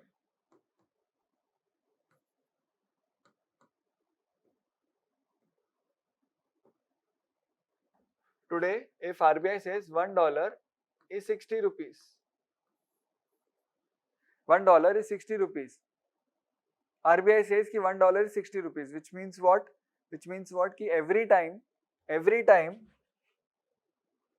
an exporter will get dollar, he will get 60 rupees in return. Every time an importer needs dollars to pay, he will have to pay 60 rupees to the bank. Okay? Have we reduced? Has the value of rupee increased or reduced? Has the value of rupee increased or reduced? The value of rupee has increased, because earlier it was 75. Now you can get $1 by giving only 60 rupees. This is fairly understood. This is very well understood. Ki earlier it was 75. Now you have to give only 60 rupees. So who is winning? Who has gained here? Who has appreciated here? Rupee has appreciated. Who has depreciated? Dollar has depreciated. Is it due to market forces? No. It is due to artificial intervention by the central bank. Yes or no? Yes. It is due to artificial intervention by the central bank. It is due to the rate setting of RBI being arbitrary or being artificial. See, it might not be arbitrary, but it is artificial. It is not dependent on market forces, right?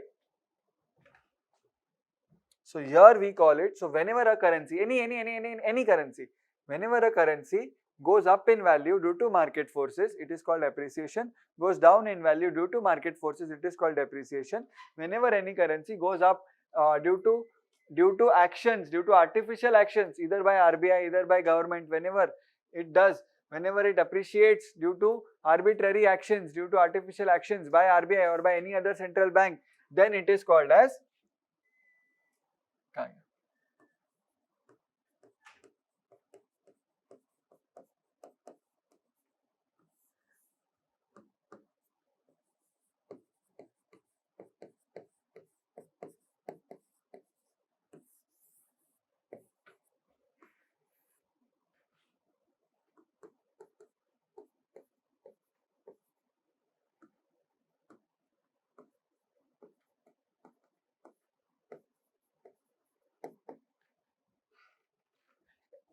any countries. In India, we call it government RBI. There will be different countries ka different central banks. There will be different people. Okay. Let us quickly revise this. Very, very, very important concepts we are seeing here.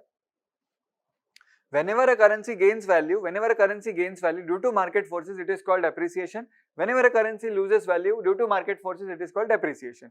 Whenever a currency gains value due to actions by government or RBI, due to setting of rate by government or RBI, it is called revaluation. And whenever a currency is artificially losing its value, so tomorrow if RBI says $1 is rupees 80, okay? Tomorrow when RBI says $1 is rupees 80, what is it doing? Who is losing here? Who is gaining? Who is losing value here? Rupee is losing value because 60 se 80 ho gaya. Who is gaining? Dollar is gaining. But is it due to market forces or due to action by the central bank? It is action by the central bank. Then we have said RBI is devaluing rupee. RBI is devaluing rupee. And indirectly RBI is revaluing dollars. Yes or no? And this happens against any currency. Pounds के साथ हो सकता है. It can happen against Swiss francs. It can happen against anything.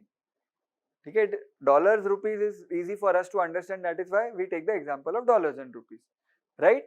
So now if I tell you $1 82 rupees and then $1 84 rupees, who has increased in value? Dollar.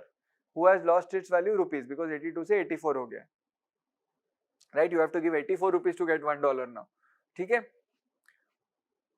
Now, if I tell you whether it is so you know that rupee has depreciated or rupee has lost its value. So how to know whether it has depreciated or whether it has been devalued? You see how has it reduced? Has it reduced due to market forces? Has it reduced due to government actions? If it is reduced due to government actions, it is called devaluation. If it is government or RBI, if it is reduced due to market forces, it is called depreciation.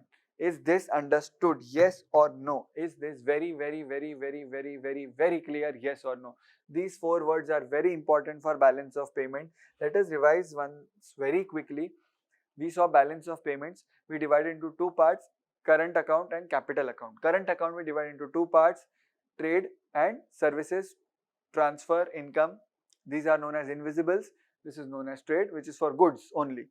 In capital account, we have 2 words, investment and borrowing. STI is your invisibles and G is your trade account. Okay? Any of these accounts can run a deficit, any of these accounts can run a surplus. Whether the overall balance of payment is in deficit or surplus depends on the magnitude. Iska bahut zyada hai, then overall will be in surplus. If this is much more higher in deficit, then overall would be in deficit. If this is much more higher in deficit, then overall would be in deficit, depending on the magnitude. Okay? And to the degree to which they set off each other. Set off karte hain. Second, then we spoke about bank run very quickly because it is on banking chapter. We have just completed. So I thought ki bank run is where banks run out of cash to meet the withdrawal needs of depositors. They run. So it should be bank rush actually. But just imagine everyone running to the bank run to withdraw their money and they not having enough money. If they have enough money, then it is not bank run. They will repay everyone, right? What about import cover? Import cover is that level of foreign exchange to or the duration up to which you can sustain your imports without going to the market. Okay? That level of foreign exchange or that import cover is those many months or those many days or that duration for which you have enough foreign exchange reserves with you and you don't have to go to your market to buy dollars. ठीक है. So this is your kitty of dollars.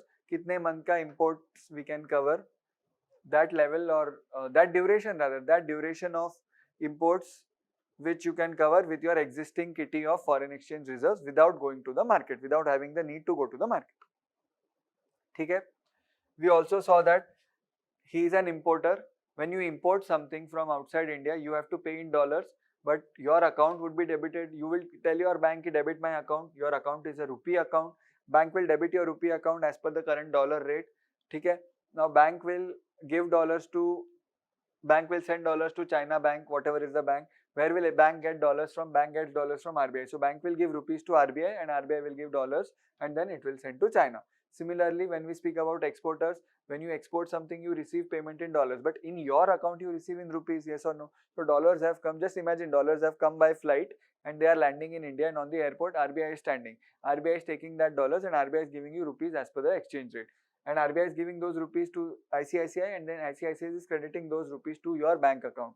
This happens within a fraction of microseconds. Okay, these all transactions, right? Yes or no? Now very quick question before we end the lecture. We'll revise this first. Balance of payment crisis. Balance of payment crisis में क्या बोला है हमने? In balance of payment crisis we told that our import cover was very low, our foreign exchange balance was very low because we were an inward looking economy. Our imports were very high, our exports were very low. We were not competitive to the world market. We were not competitive in the world market. We were running a very high deficit, right? And we had to borrow, and the borrowings by interest also we were not able to service because of various reasons. So we had to pledge gold twice, and our credit rating was also downgraded. So a lot of funds went away from India. They were pulled out of India, and we couldn't even have taper tantrums. Remember, we couldn't even have tantrums because we know our economy is doing bad. Okay. So then what happened? IMF, along with a set of conditions, they said ki these are the conditions. You have to open up your economy, take a loan. So that, why to open up the economy? Because then you will be able to repay the loan. Now, if you don't open up the economy, how will you be able to repay the loan? Simple enough, right? Next, very important concepts. If any currency increases in value due to market forces, it is called depreciation. If any currency decreases in value due to market forces, it is called depreciation. If any currency increases in value, decreases in value due to actions by government or RBI, it is called devaluation. This is deliberate action. And if any currency increases in value due to deliberate action by the RBI or government, it is called revaluation. So sir, if this is possible, then obviously why can't we set $1 as 1 rupees? Yes or no? Simple, very simple. We can do that. We will discuss this in the next chapter. One question before you go. Are we talking about trade account here or current account here overall or capital account overall? What are we talking about here? We have talked about import and export, yes or no? We have taken dollars, we have given dollars, etc., etc. So what are we talking about here? We are talking about here is trade account, yes or no? So my question to you is the same thing followed for services also?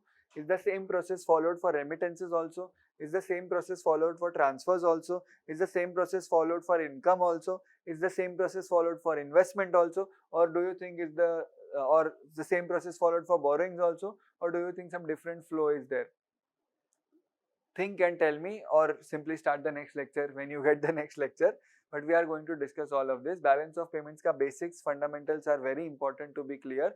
We are talking about our dealings with foreign countries now. India ka ho gaya, hai na? India ka we have done so many things: fiscal policy, monetary policy, etc., etc. We have done so many things. Taxation, we have done so many things now. But now